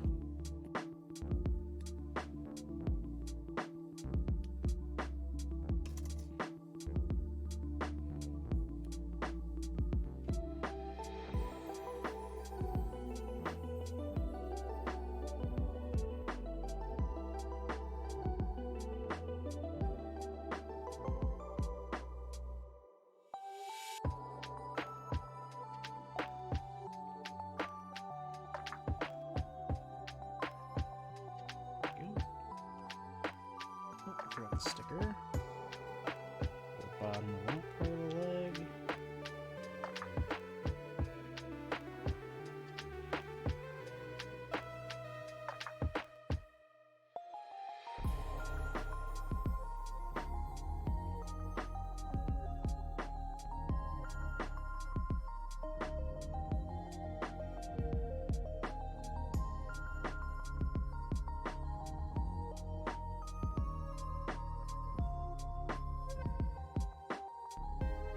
Yeah, throwing the Destiny R silhouette onto the back of the blue frame actually works pretty well. Might seem kind of lazy to keep, you know, reusing stuff like that. It's like, it's just the Destiny's wings. Who cares? They look nice splayed out like that.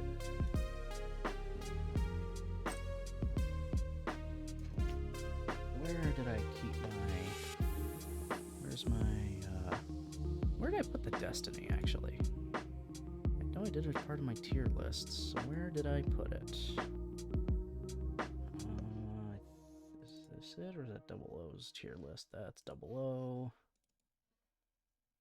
O. I didn't do Destiny, did I?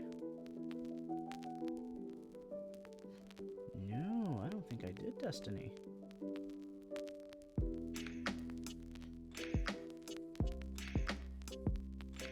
Okay, I did an overall one. Okay, where did I put the Destiny Gundam? Okay, I labeled it as a B tier. Which isn't too bad. Where did I put the other seed ones? Okay, Stargazer is below it.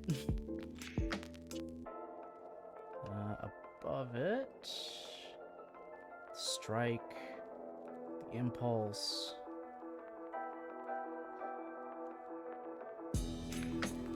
And then up at the top, of course I put the fucking red frames up there. Well, two of them at least. Okay, below it is the red frame, Red Dragon. That's right, so a tier lower from the Destiny is the Red Dragon red frame. That's just a little too busy. Standard red frame and the hell is that? It's the red frame with the tactical arms on its back. I can't remember the exact name for it. I have that up there as well. Oh yeah, Freedom I made is like my top pick overall. Oh yeah, Strike Freedom. I have 2 tiers down for Destiny. I do not like the look of the Strike Freedom. I really don't like the look of the Strike Freedom, especially compared to the original Freedom. The silhouette from the wings just isn't the same. Just looks off. Now they're gonna make one more stray one-shot. No idea how much it ties into the film. Good question.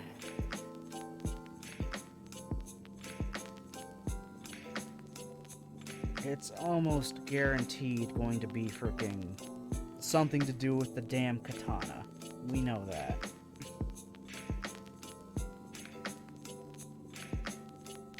It's like got to at this point. But most people hate the giant hoop that Stargazer has. Yeah, it's weird.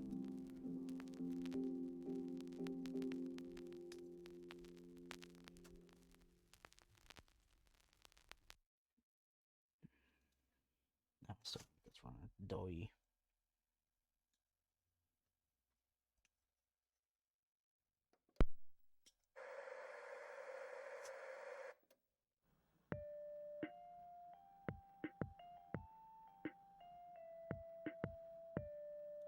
No, we're actually almost there. We're gonna be building the waist, and then it's backpack and weapons. Oh, I just heard my dog whine, so she's probably gotta go outside. So I'll just get this leg together, take a quick break to let her out, and then we'll continue right on. So let's just get this leg in. Go in. There we go. Alright, we got both legs done. So I will be right back while I take care of her. So BRB.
Okay, I am back.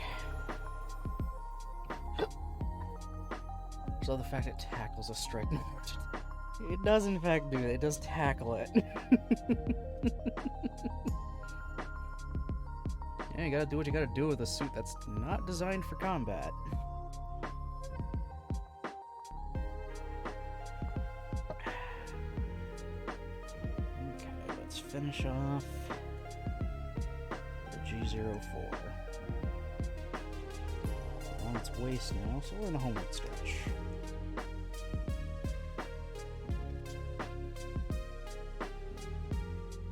Thank you, thank you.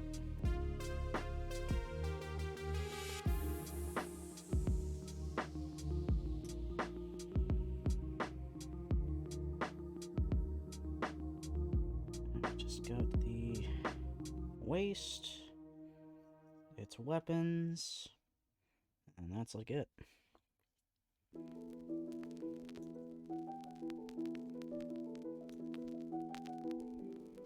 It worked, that's the main. Yep, it worked. Gotta be embarrassing, though, for Sven. He's in a combat-capable mobile suit, and he got beaten by a transportation prototype.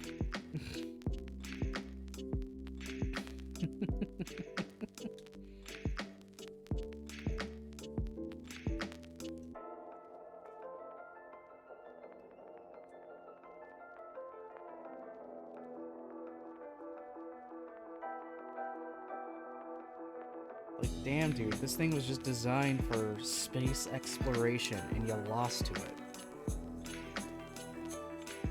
That's gotta be embarrassing as hell. And again, I mean, he took the defeat pretty well.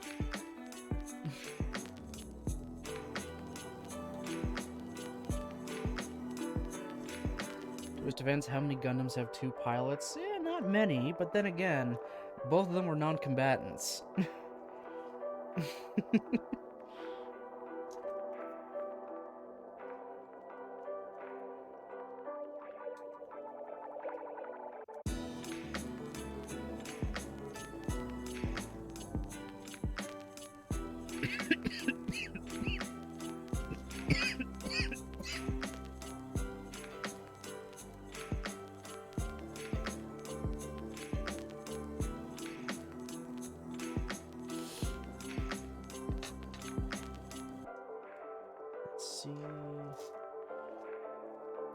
also C. There's B. And just all over here. My lackadaisical attempt to make this somewhat organized on my desk failed immediately now. Oh well. It is what it is.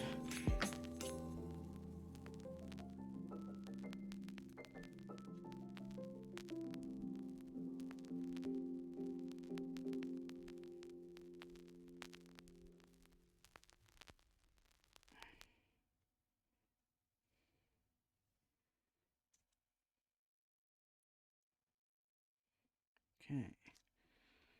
It's one.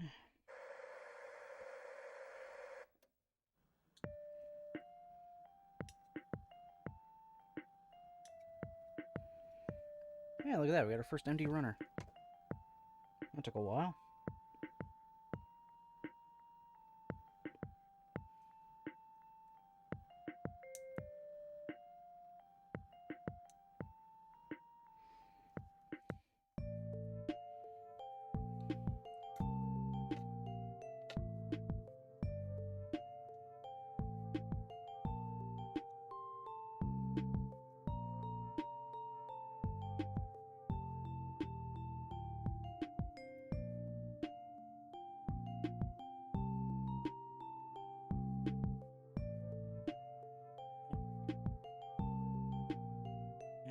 Just in there.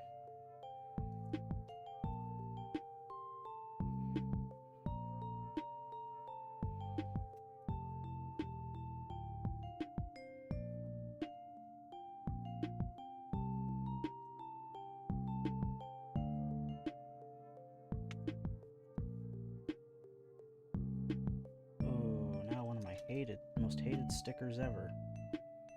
Doing the weird little V, the Federation's V. I hate when they do it as a sticker. It'd be so much better as a simple part. Just kind of slot in. Oh well.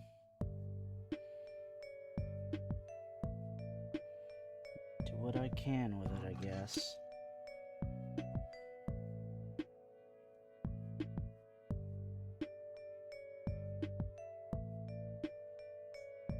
Well, it's actually not turning out too bad. Not great, but not bad.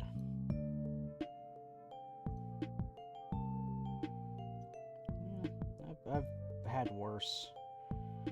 Much worse. I'm gonna use Jim Custom.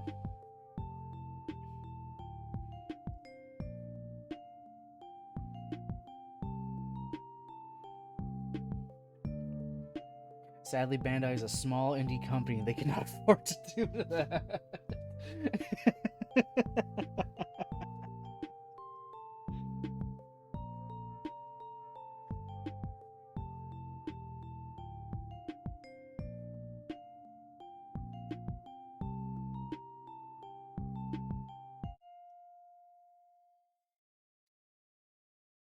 They only made like 7 figures last year. We gotta cut them a bit of slack.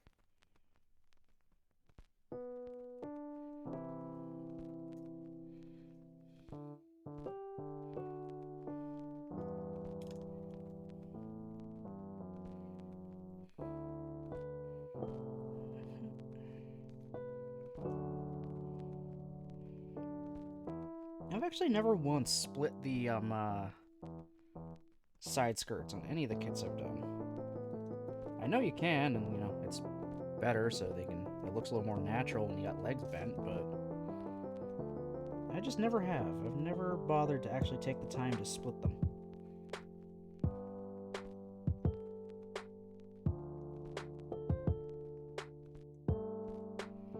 Yet I took the time to individually split the high-grade Sotheby's funnels that are in the rack. I don't know why.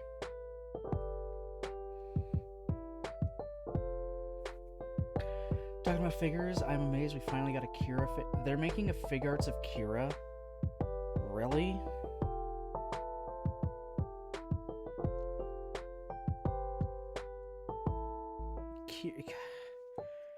do a figure out of Kira, but they're still sitting on that Char prototype from God knows how long ago. That'll never see the light of day. Him and Lacus? Wow. Oh my god. Of course, the seed hype is high right now, so what a surprise. Thought we'd get Char and Amuro before him. Nah, but we got Domon and Master Asia. Those had many years apart.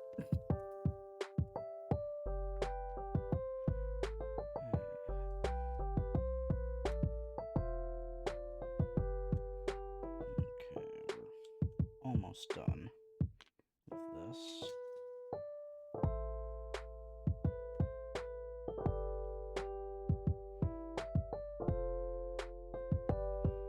Thankfully.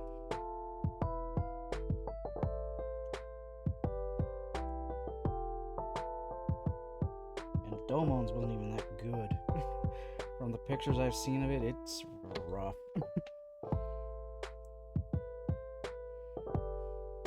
Oh my god, she's just gotta start whining now, doesn't she?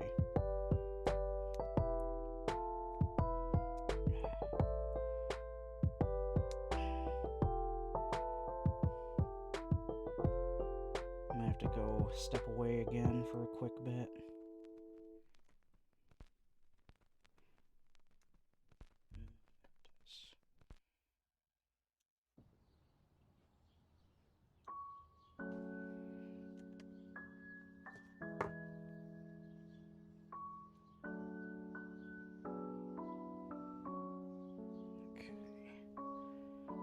That's one side skirt.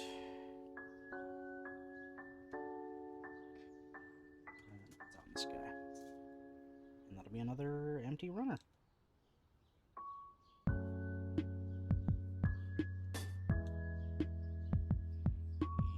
Yep.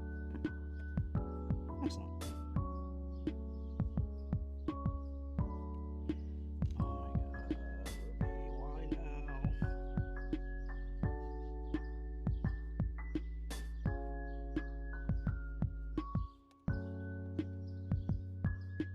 Yeah, I'm gonna have to run off and for a quick bit to settle her again.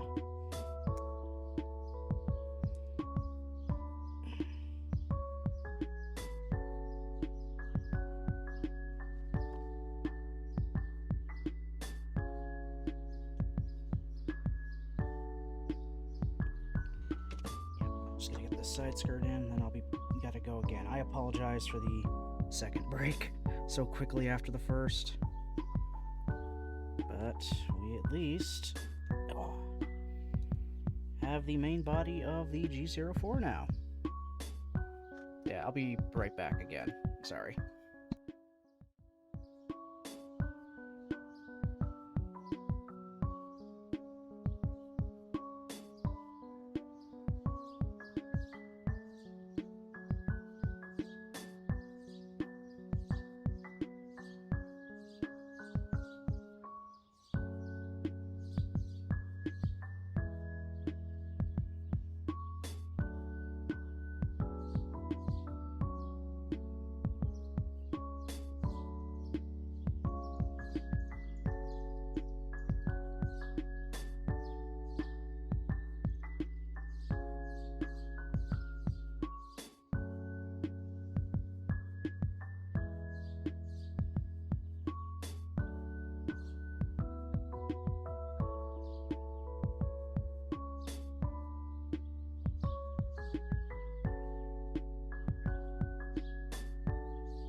Alright, I am back.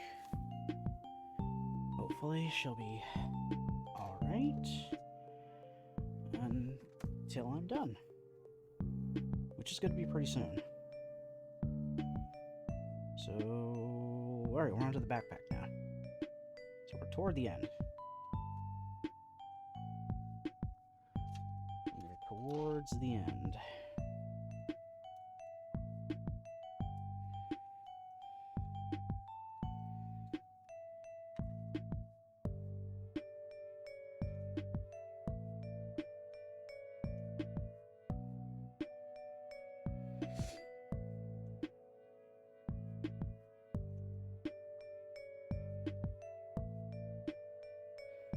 Thank you, thank you.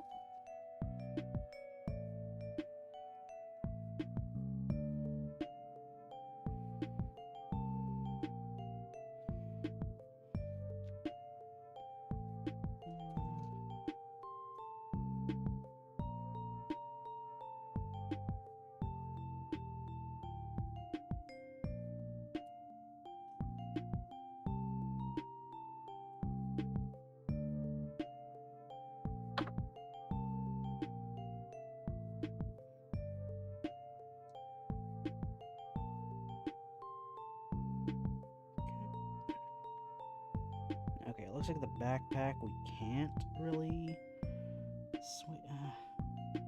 No, it looks like we can. Yeah, I don't know really. I think the difference is literally just whether it has boosters on its back or not.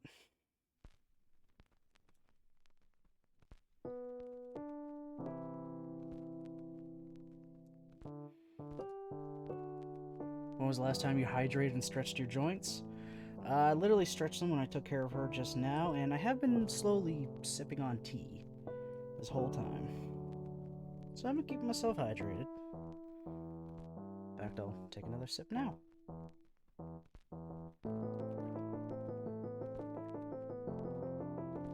There we go.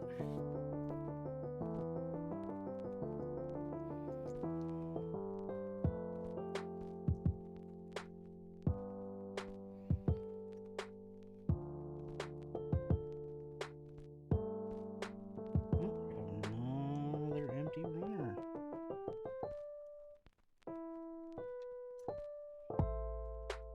So let's just get that out of the way.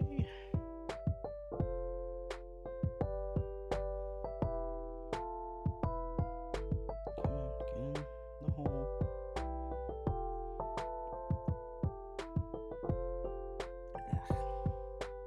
In the hole. Okay, they just gotta put so much other stuff around it, don't they? There we go.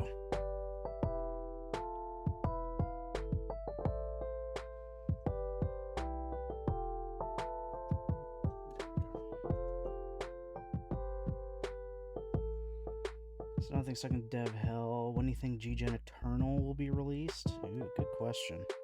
Didn't they have like a closed beta not too long ago? Probably did well enough. Probably within the year, next year or two, they'll probably finally release it. Sucks it's a mobile game. Kinda wish it was another console or PC game. But what can you do? Mobile games are where it's at, apparently.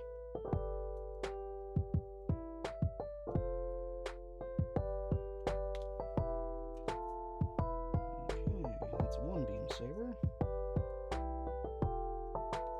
And another empty runner. And now it's second beam saber.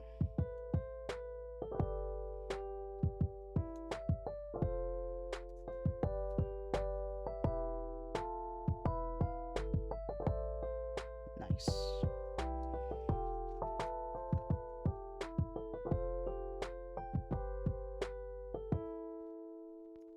They've had multiple closed betas? Oh, Lord.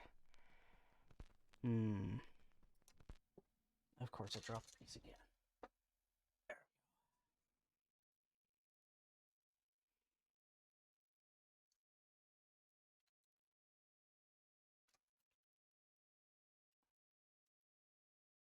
Everyone said the same thing. How can you turn a G-Gen game into a mobile game? Well, they found a way. Apparently.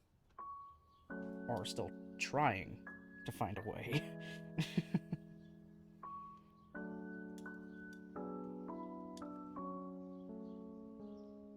It should have been another console release. I think Cross Race did well enough. I bought it. And then later went back and bought Genesis. Series is not sued for life. Yeah, exactly. It's not. Were they just trying to find something to replace the IBO one?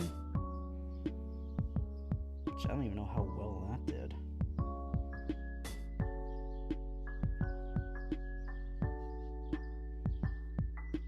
Guys, want to do this?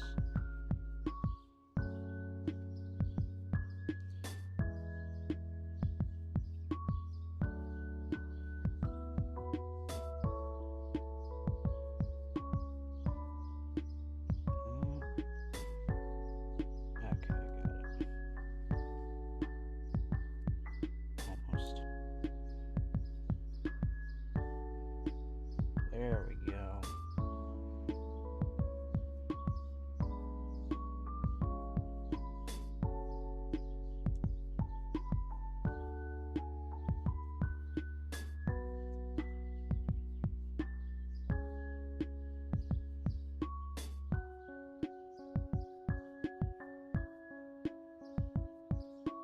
Come on, kid.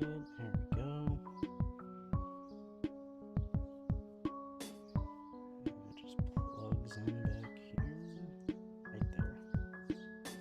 Rumor has it they're making a film adaptation of the Uruta Hunt story. I mean, might as well. They made a lot of animated cutscenes for it in general, so you could easily expand upon it from there. Okay, so that's the normal mode. It looks like absolute dog shit because I got obvious pegs on the outsides of it. Why would I ever use it like that? Why would I ever do that? So we're gonna put the boosters on it. So it's the actual booster back version of the backpack, which is literally just with these pods on it. I'm sorry, obvious pegs like that is just really annoying. I mean, the beam sabers have little pegs, you know, to hold them in on the backpack there, but they're hidden inside a little better. Not this, where it's just, oh, yeah, there's a peg and obvious, you know, points on it where plastic was injected. Only issues, the story has 4 hours worth of content. Oh, that sounds like just enough for a movie. Maybe even 2.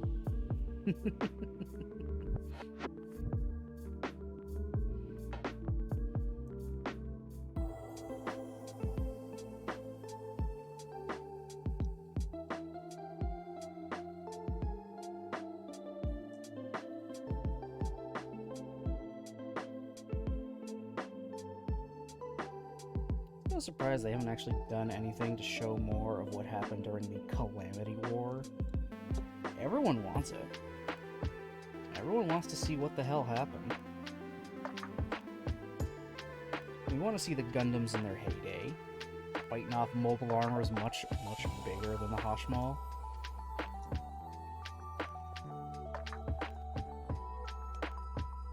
Maybe even seeing what some of them used to actually look like. We're looking at you, Gusion.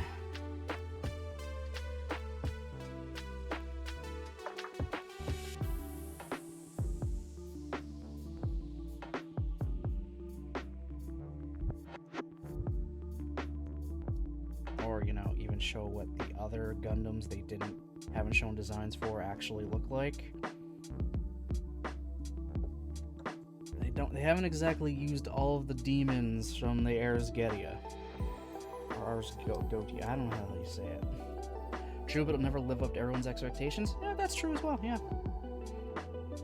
Just like the sequel films for Star Wars. Or Kingdom Hearts 3. They'd never live up to everyone's expectations, especially after how many years of people asking and wanting. And there we go, there's the backpack. too bad. Not too bad. So that's the main Gundam itself done. But we're not done with it yet because, well, what self-respecting Gundam doesn't have any weapons on it? I already got the beam sabers in. I'm just gonna cut out the blades. Just so that's done. Thanks to their packaging. Thanks to their packaging pre-bent. That's fine. I have like a million beam saber effect parts. You build as many kits as I have, and you got like loads of them just kind of lying around. Okay, so beam rifles next.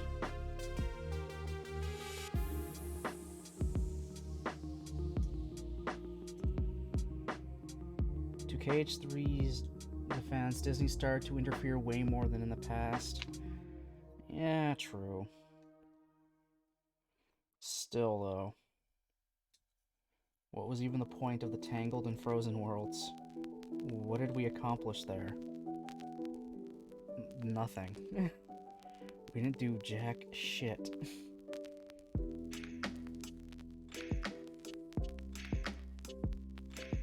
Oh, hold on, let's get the...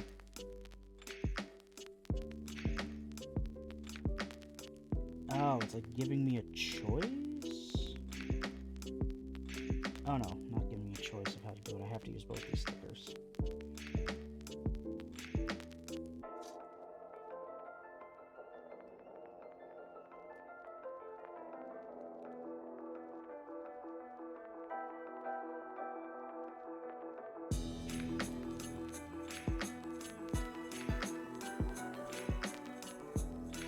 Star Wars, I can only say Disney wanted new fans, but they didn't need old and new fans to make... Yeah, definitely. Ugh. I mean, it started out okay. I've gone on like rants about it. It started off okay, then Rian Johnson went in a really weird direction, and then they tried to backpedal it by bringing J.J. Abrams back again. But then we got shit like... Somehow Palpatine returned. I mean,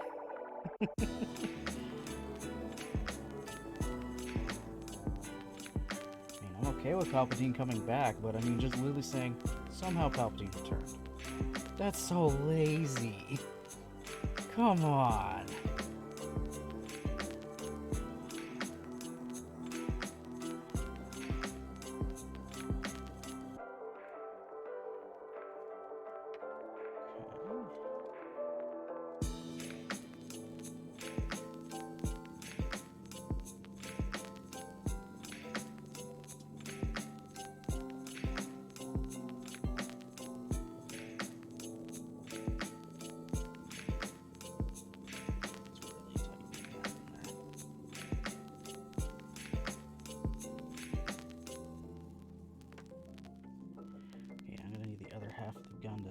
Sandwich that scope into place.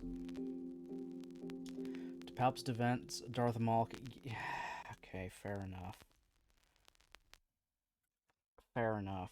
Man was cut in half, fell down a shaft toward the planet's core, yet he somehow survived.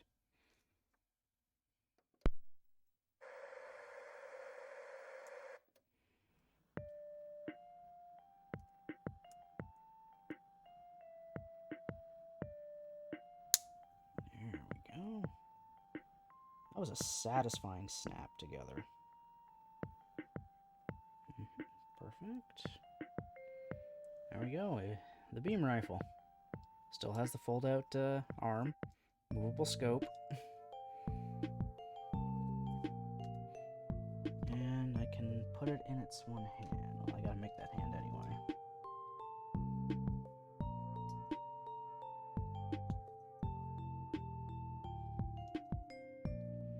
Probably not going to bother putting it in its hand because I'm going to have the, its, actual big gun. The freaking mega launcher.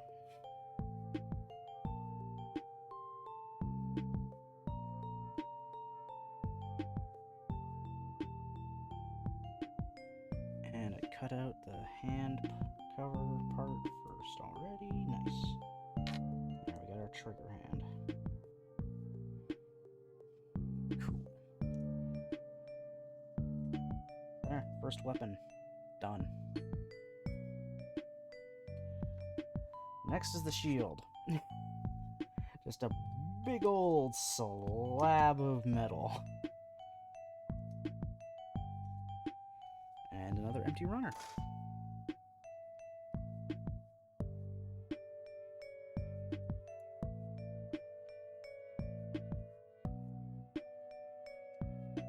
Okay. Oh, what I'm not happy about is most of these stickers are going to this thing. This thing needed a lot of color correcting stickers, apparently. I'm not impressed with that. Oh boy. And I mean a lot of color correcting.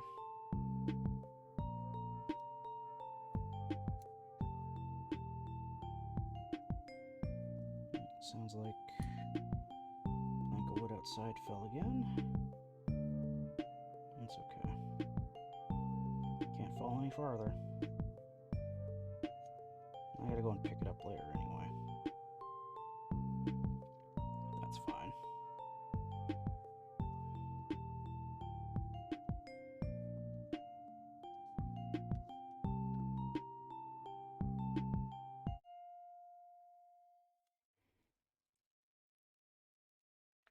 Look on the bright side, you could be building the Delta Chi. I could also look on the bright side and not be building a Sinanju again. Oh. God, building that thing kind of sucked. Just from the stickers alone, that made the frickin' thing nearly 6 hours build time.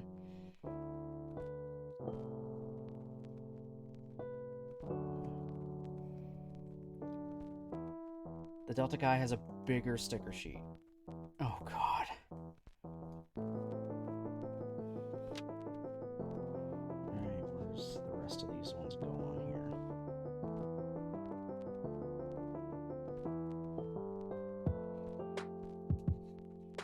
I mean, I can cut this a little bit of slack because it's just the shield. It's just on the shield. Rather than across the entire kit that it needs these stickers. So it gets a teensy tiny bit of slack for that. Teensy tiny. Not much though.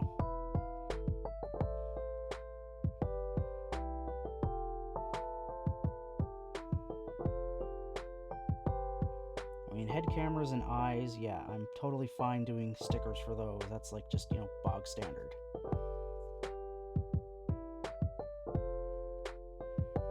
But if I've got to put stickers on like entire limbs, that's a problem.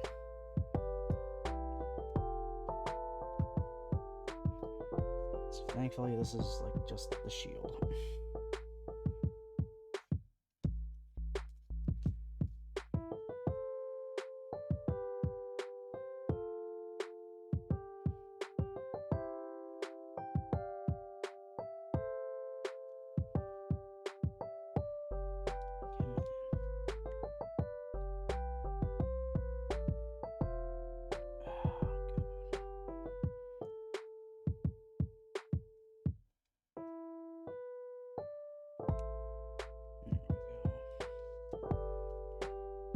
Sticker here, and there's still one more sticker, but it's for, pretty sure it's for its big gun, the sensor it has, so that's fine.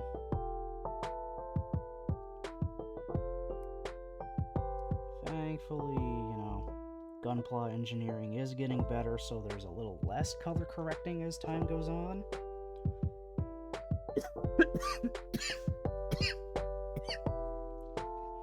It's not fully there, but they're working on it. It's better than it used to be. That's for sure.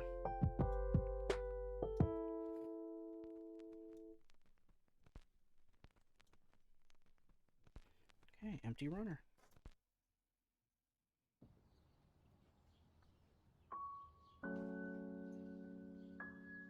Oh, good thing I didn't try to plug that in right away.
attached to the arm.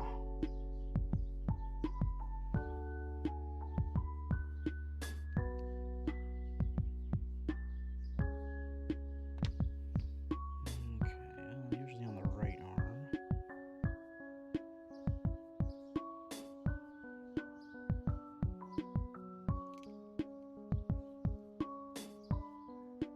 Perfect. Just like that. There. Got his shield.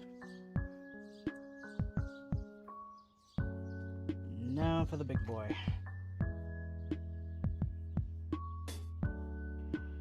Yep. This is going to be the tough one.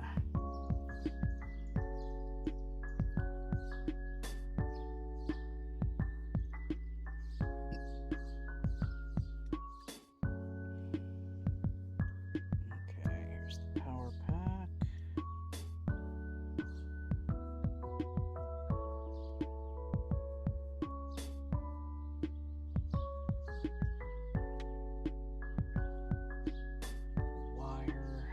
This. Of course I do.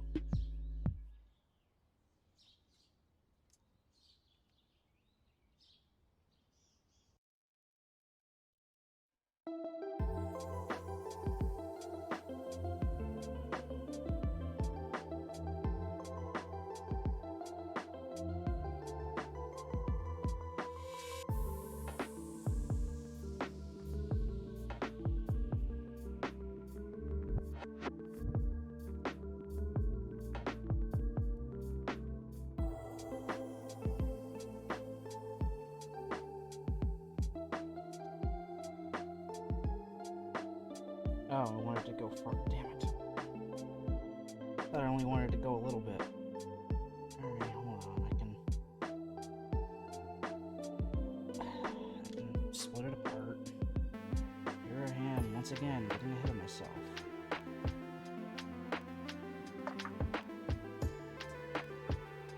I had a part splitter at one point. I have to get a new one.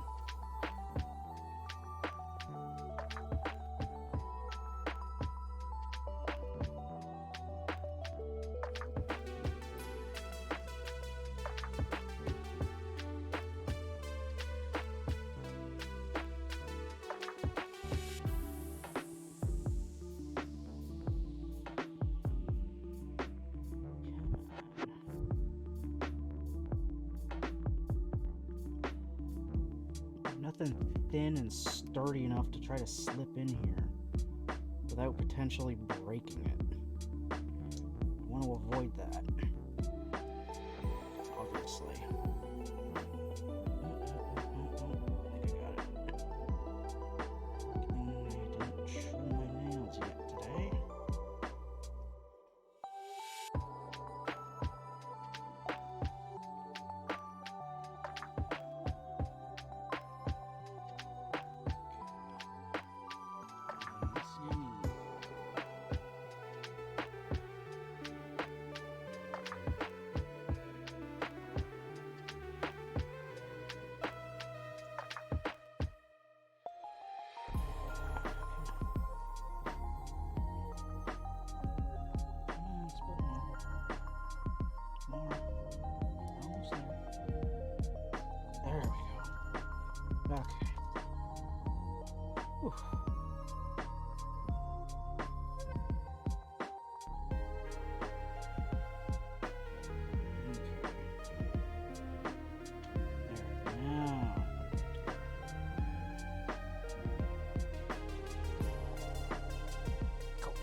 super long cable, that's okay.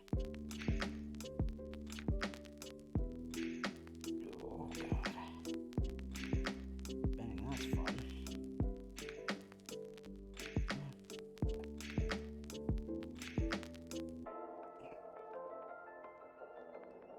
Just get in there.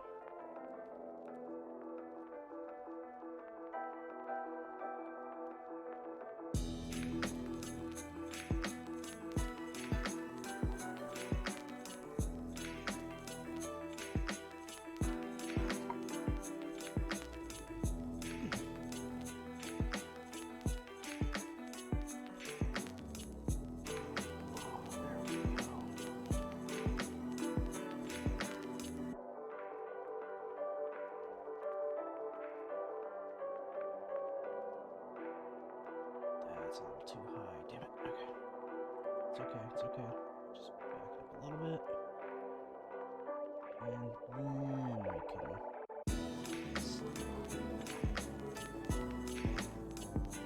That might be too high.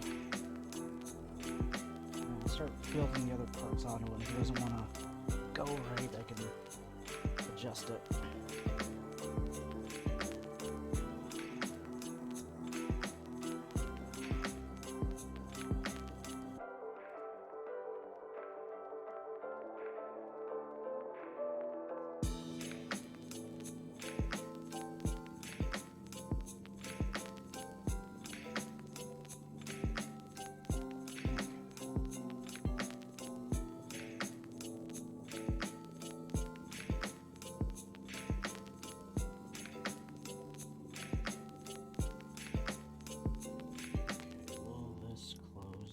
Or will I have to bring that to... Yeah, no, it's gonna cause problems already. Okay. That's fine. I had a feeling. At least this part's easy to redo. Bring it in more. Okay, go from there. That should be more enough. Enough.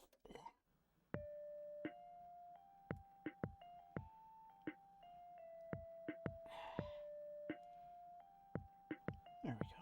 That's actually a little better.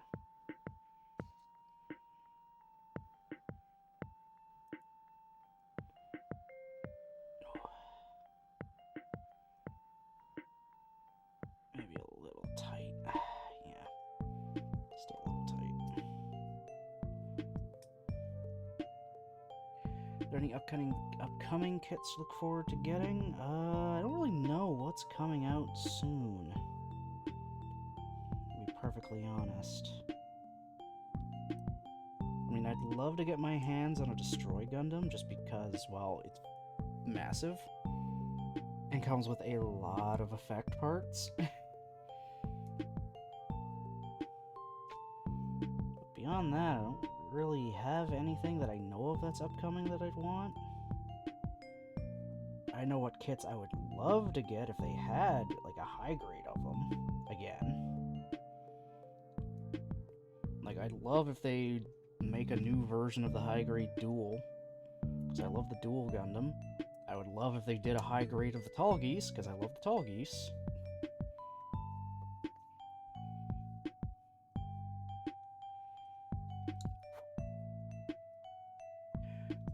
We're getting a PG Crossbone Gundam full cloth.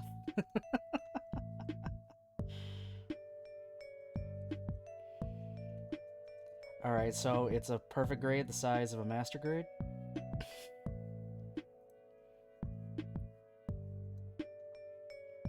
That's perfect there now. Awesome.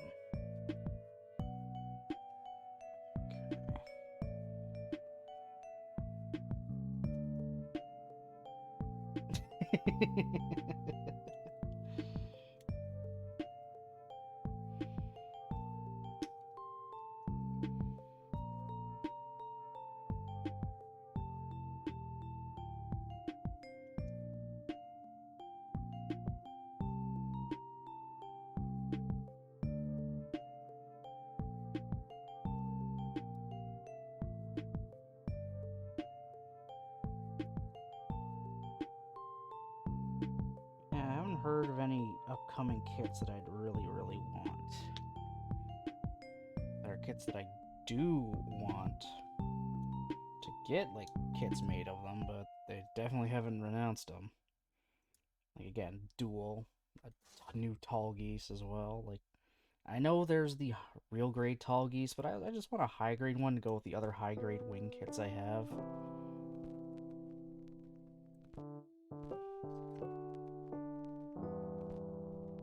I love the Tall Geese, man. Everyone loves the big duck.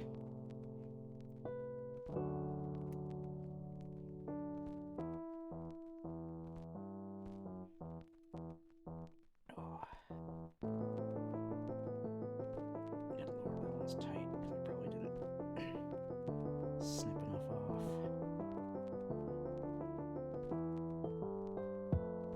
Oh.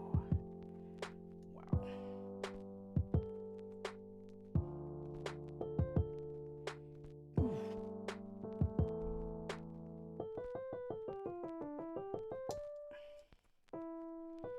Well, I can always pull it off later. In theory.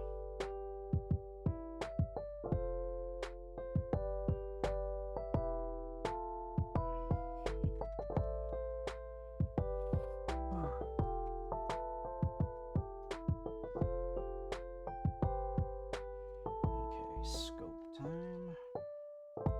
Is that it for the blue runner? That's it for that blue runner. Don't think I'm gonna need the fake poly cap from this. No.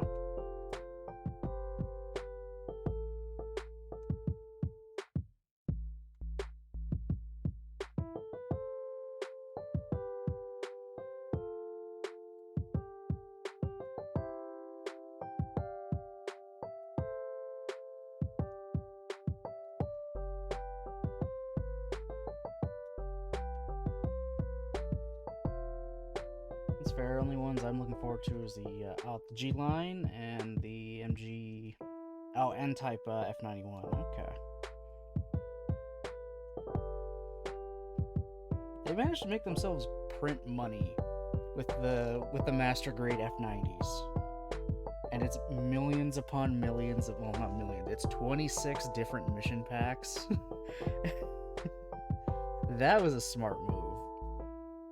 Just release the different packs is just P Bandai for every single letter of the alphabet. Like, that was smart. Like,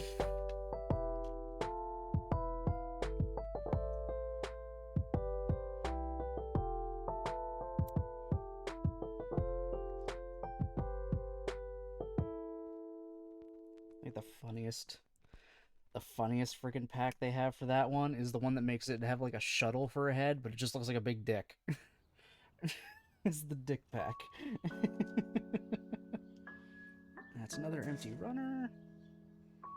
I'm amazed Bandai is seeing it through this time. Yeah, and not just giving up partway through.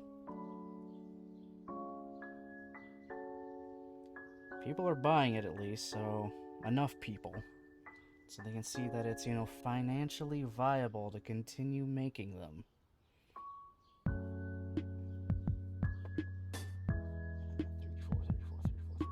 All the way down here.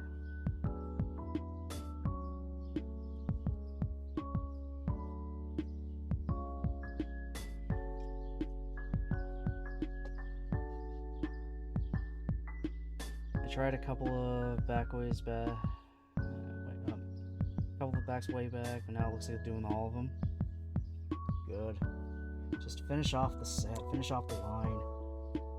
Making a P Bandai is also good, so it's like, alright, however many actually order this will make. That way they're not just making a bunch, like, and hoping they sell.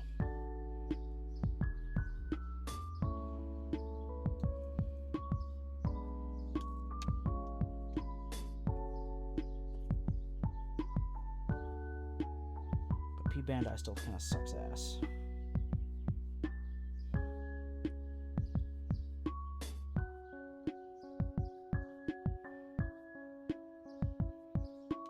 Oh, I missed the last sticker. It's okay. I should be able to get it, no problem now. If they tried general releasing just all these packs, they would not sell. Absolutely, they would not sell as well. And then they'd stop the line, 100%.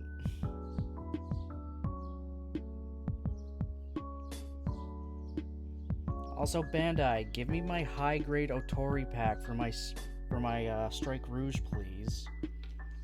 I would like a high-grade sized Otori pack. No, I don't want to get the old IWSP pack. I want the Otori. Alright. Where does it want this to go? Oh, interesting. At the moment, I only have the F90 Intercept. Is that the one I think it is? Is that the one I think it is? Might not be, but... Okay, no, it's not the one I was thinking of. Honestly, it doesn't look too bad. The Intercept pack on it actually looks pretty good.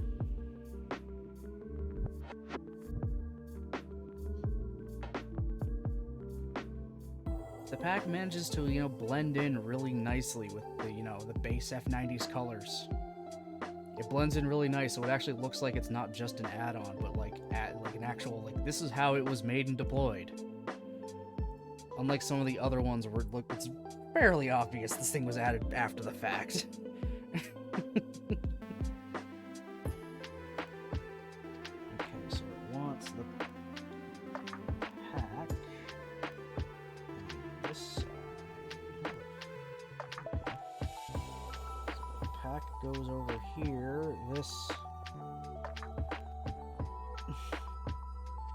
Alright, goes behind the backpack.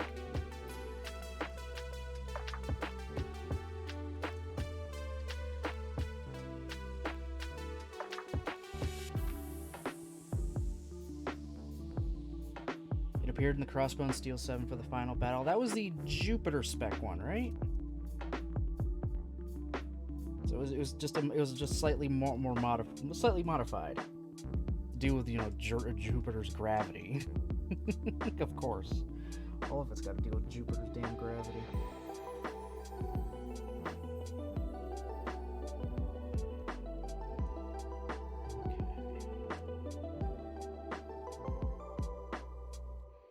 Wasn't there also an F91 as part of that battle?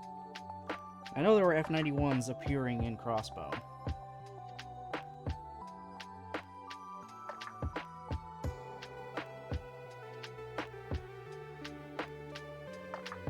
Older machine, but it was still able to keep up with the newer Crossbones.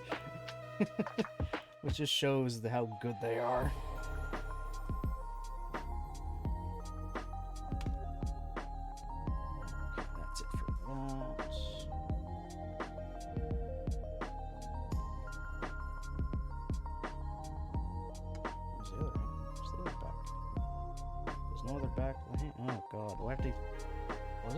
Same trigger.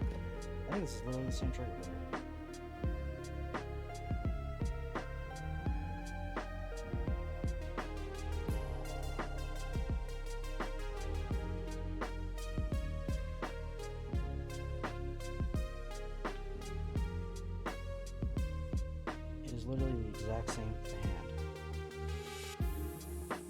Okay. That's fine.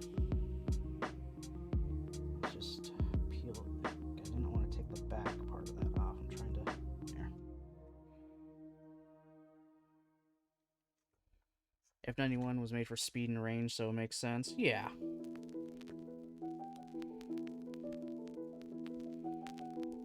Speed and range, and that's what you need when everything is a lot smaller and faster. Alright,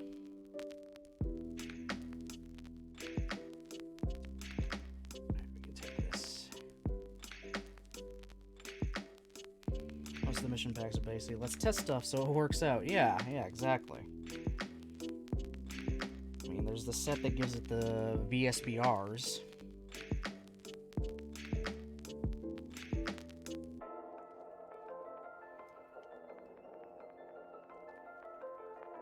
wire's a little unwieldy.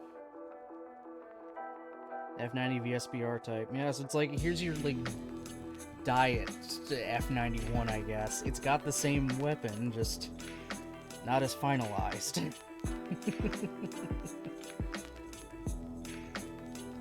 But I like that shit. I like prototypes in general.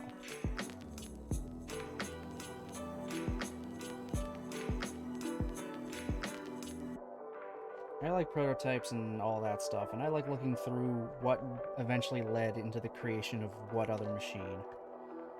Okay, it's gonna take me some time to figure out how to properly align the arms to get it to hold this thing double-handed. I always have trouble posing. Always. That's a me thing. It's not a kit thing, because the kit thing can pose just fine. I'm just very bad at actually positioning everything. I'm always very bad at it.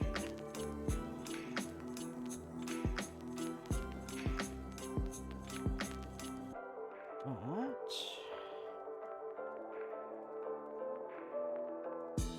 Good lord.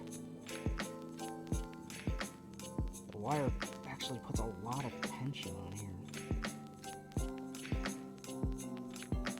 Oh, I'm not even getting it into the actual trigger. That would help.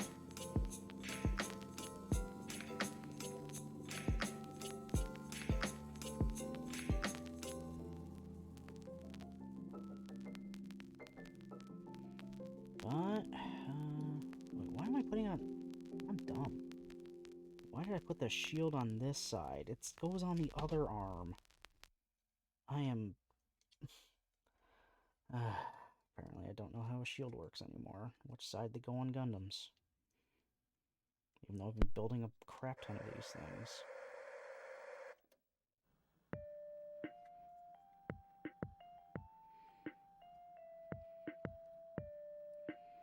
But there we go. There be the F... I'm about to say the F90, no. There is the Gundam G04, Gundam Unit 4 with its boosters on. This wire really does create a lot of tension in the hand. It's really pulling it, but over time that'll get easier. There's its big old gun that just blows it up.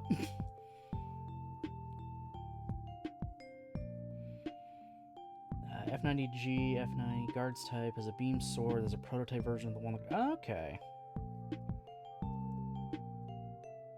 Oh, they gotta test it somewhere. Gotta explain where all these piratey-like weapons came from at some point.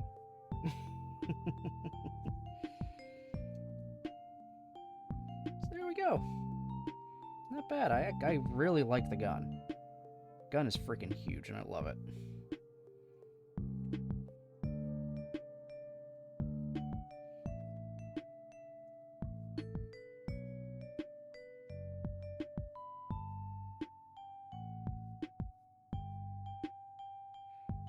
Oh, G04 blew up due to the pilot using generator to supercharge the gun.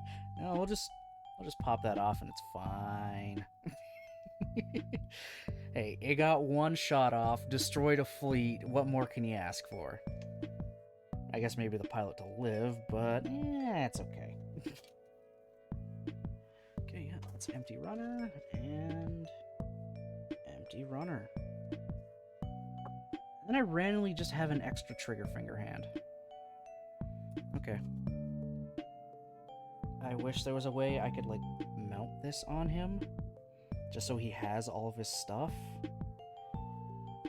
The instructions don't show a spot to mount the beam rifle, so this is just kind of tossed to the wayside. That's fine, though.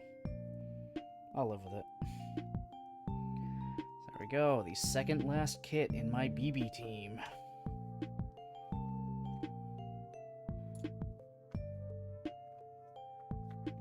That's all. That all she wrote. So now that can join everyone else up there. Blue tack or magnets will work. I do have blue tack. It's what I'm using for... Oh god, that didn't even go nice there. Oh lord. It does not hold well anymore. Well, it's what I was using to keep the Union flag's gun in his hand. And it's keeping the side skirts on the core Gundam 2. I have plenty of blue tack if I really, really need it. Right there. Now this can join everyone else on the BB team. The G3, the Full Armor 7th, Pixie, Mudrock, Alex, Full Armor, and Heavy. There's just one more to go after this.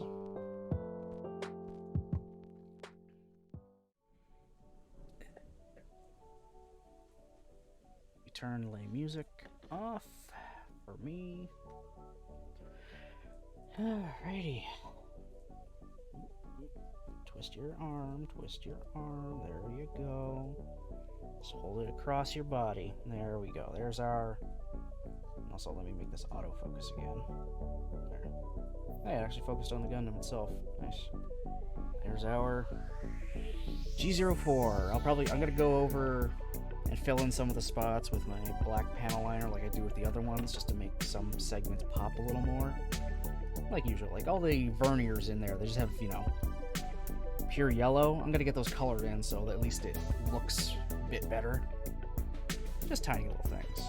Very tiny little things. Still need to buy a G3 Gundam.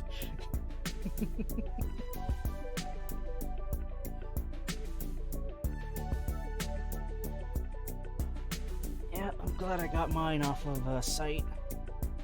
And I'd actually already built 2 of the Revive RX 78-2s. One was because I needed arm parts for another one. So I gave it double bazooka, and I used the yellow cross from its shield for this guy, so it looks a little better. Honestly, like, I'm glad I had another one so I could take this cross from, and also the hyper bazooka. Because double bazooka G3 looks so good.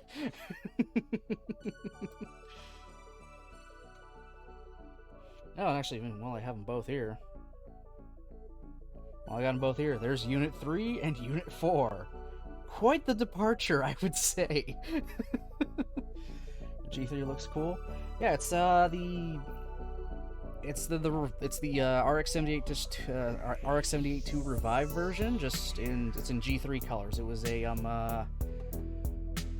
was some kind of exclusive. I think it was some kind of event exclusive. I got it off of a site. Let me get the site up actually and put it in chat.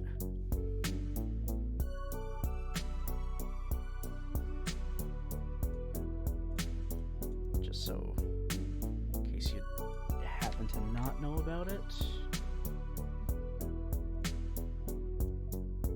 Right there. This is where I got a lot of the exclusive kits I have. Like, that's where I actually got the 4 and 5. It's actually where I got 3, the Pixie, the Mudrock, or Madrock, Full Armor, and the Heavy Gundam. Yeah, because the standard cross it have is like a purple. And I mean, it looks alright, but in every other depiction of the G3 I've seen, it's always had the yellow. It's always had the yellow cross on there. So I'm glad I had an extra shield that I could just slap that onto, and it looks so much better. This looks so much better with that tiny bit of yellow. Oh, you're welcome. You'll find a fair bit of them there. A lot of P Bandai, a lot of just, you know, normal general release stuff, but it's handy. It's very, very handy. It's becoming my go-to site now if I want something that's P Bandai or that doesn't go into stock nearly as quickly as I would like. Like, hell, I think right now I could probably buy a Destroy Gundam off of there if I wanted. I think there's even a few Neo Zeongs on there, but I'm not paying hundreds of dollars for a Neo Zeong. As much as I would love it, I'm not doing it. I'm not going to spend a literal paycheck on one kit, even if it is giant. Ooh, elbows.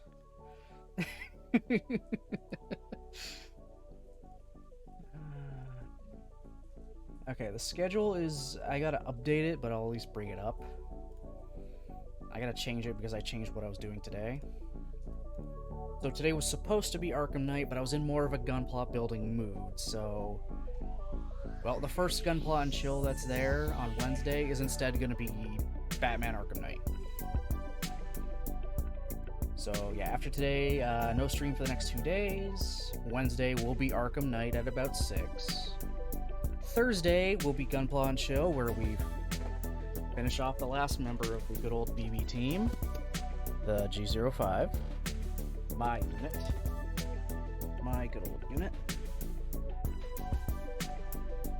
Ratchet and Clank will be on Friday, and then more Arkham Knight Saturday, just because I want something kind of simple and easy then. I say easy, but it's still a pain to do. So gotta make me try. Oh, hey Nick, how's it going? I'm surprised you didn't do a Mario game since today is Mario Day. Oh, that's true, it is Mario Day. I didn't think of that when I made the schedule. Also, my Switch isn't here. The dock is, but my girlfriend still has the Switch. So I wouldn't be able to play a Mario game. You know, I wouldn't be able to play it with a legit console. But I just honestly didn't think of it. Oh well. It is what it is. So yeah, there's our schedule for next week. No, this week, I mean. Our wonderful completed kit. I'll try to get into a more proper pose than this and get it along with the rest of the BB team. And then eventually it'll be done once I do number 5. Also, I saw your message a little earlier, Arctic Gazer. You have good taste in posters? Damn straight. Damn straight I do.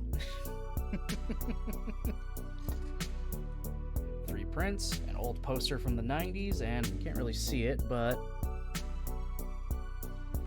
wrong way.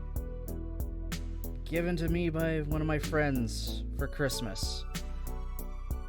Green Ranger and White Ranger, like, damn, it's like so good. Came in the frame and everything. And yeah, my camera angles are always going to be fucked up, but whatever. We'll fix them as they come. And I mean, how can I not have Nero up? Nero, best girl. Best fake girl. To me, I guess. As everyone will argue who's actually best girl. Nero is mine. Nero is my best fake girl. Forever and always. Can't beat Nero.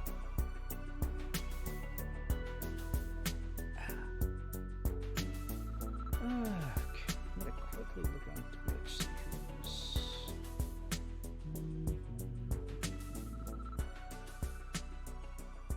Downloads is doing one plot. It's probably just me. Looks like that.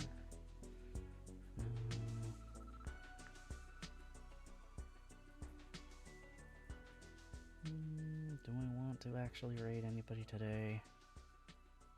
I don't know.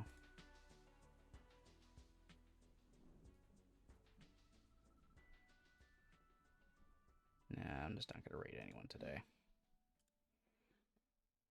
Just played Mario Kart mobile game. Oh. How can you make that a mobile game? Come on, Nintendo. Nintendo, please.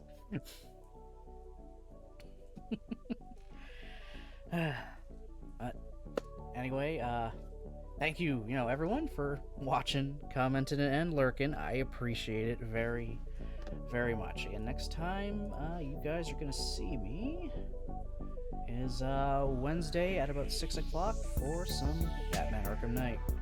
We're into some real heavy shit for Arkham Knight now. We're really into the story. You're very welcome, Arctic Gazer. Thanks again for chatting. We just nerded out about Gundam all day. Alright, so hope you all have yourselves a great rest of your day, and I'll see you next time.